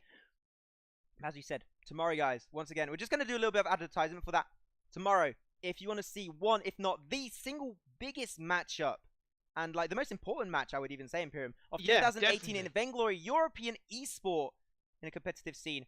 It will be tomorrow at 6 PM CET Central European Time. Team Germany, basically Team Sly in the European Champions Cup, up against Team Spain. Spain that did win up against Germany. There was a really, really huge upset for Germany in the second qualifier finals. That means that they were the winner of the second qualifier. Spain pulling off really nice mechanics, playing around that Silver coming out from joysticks, absolutely on point. So I cannot wait to see that matchup. So once again, tomorrow, 6 PM CET Central European Time on this channel, MGL_esports. If you want to check it out, going to be hosted and casted by, once again, myself and my fellow friend, Imperium.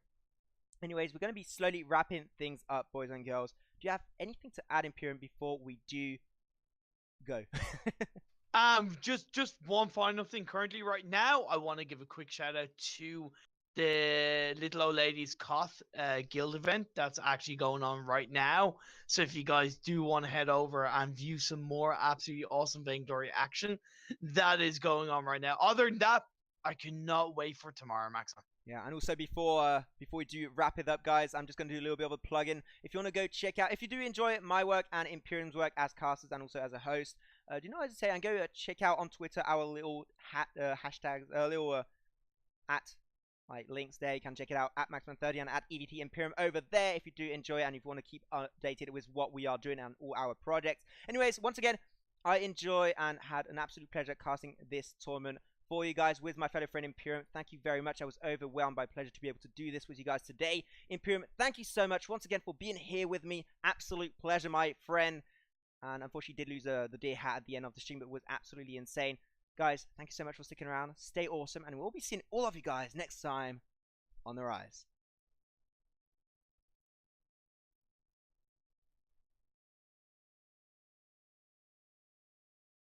It's like this, what way? It's times like this you shy away from me. Started in a hotel lobby, cleaned up just to get so sloppy. Things I showed you, I can't try.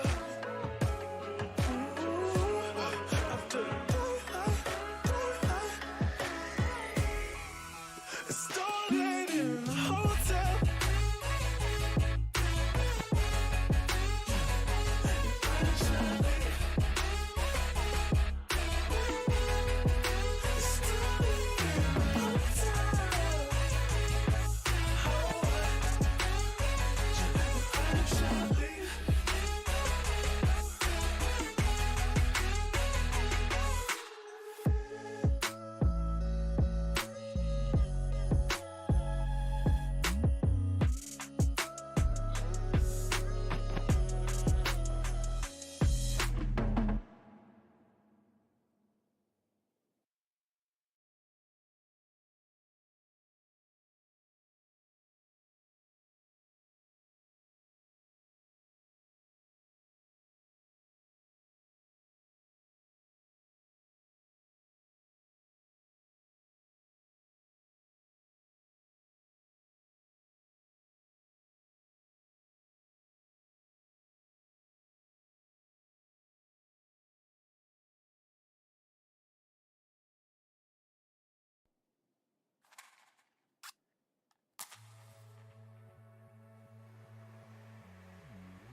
watch the stars and make your mind.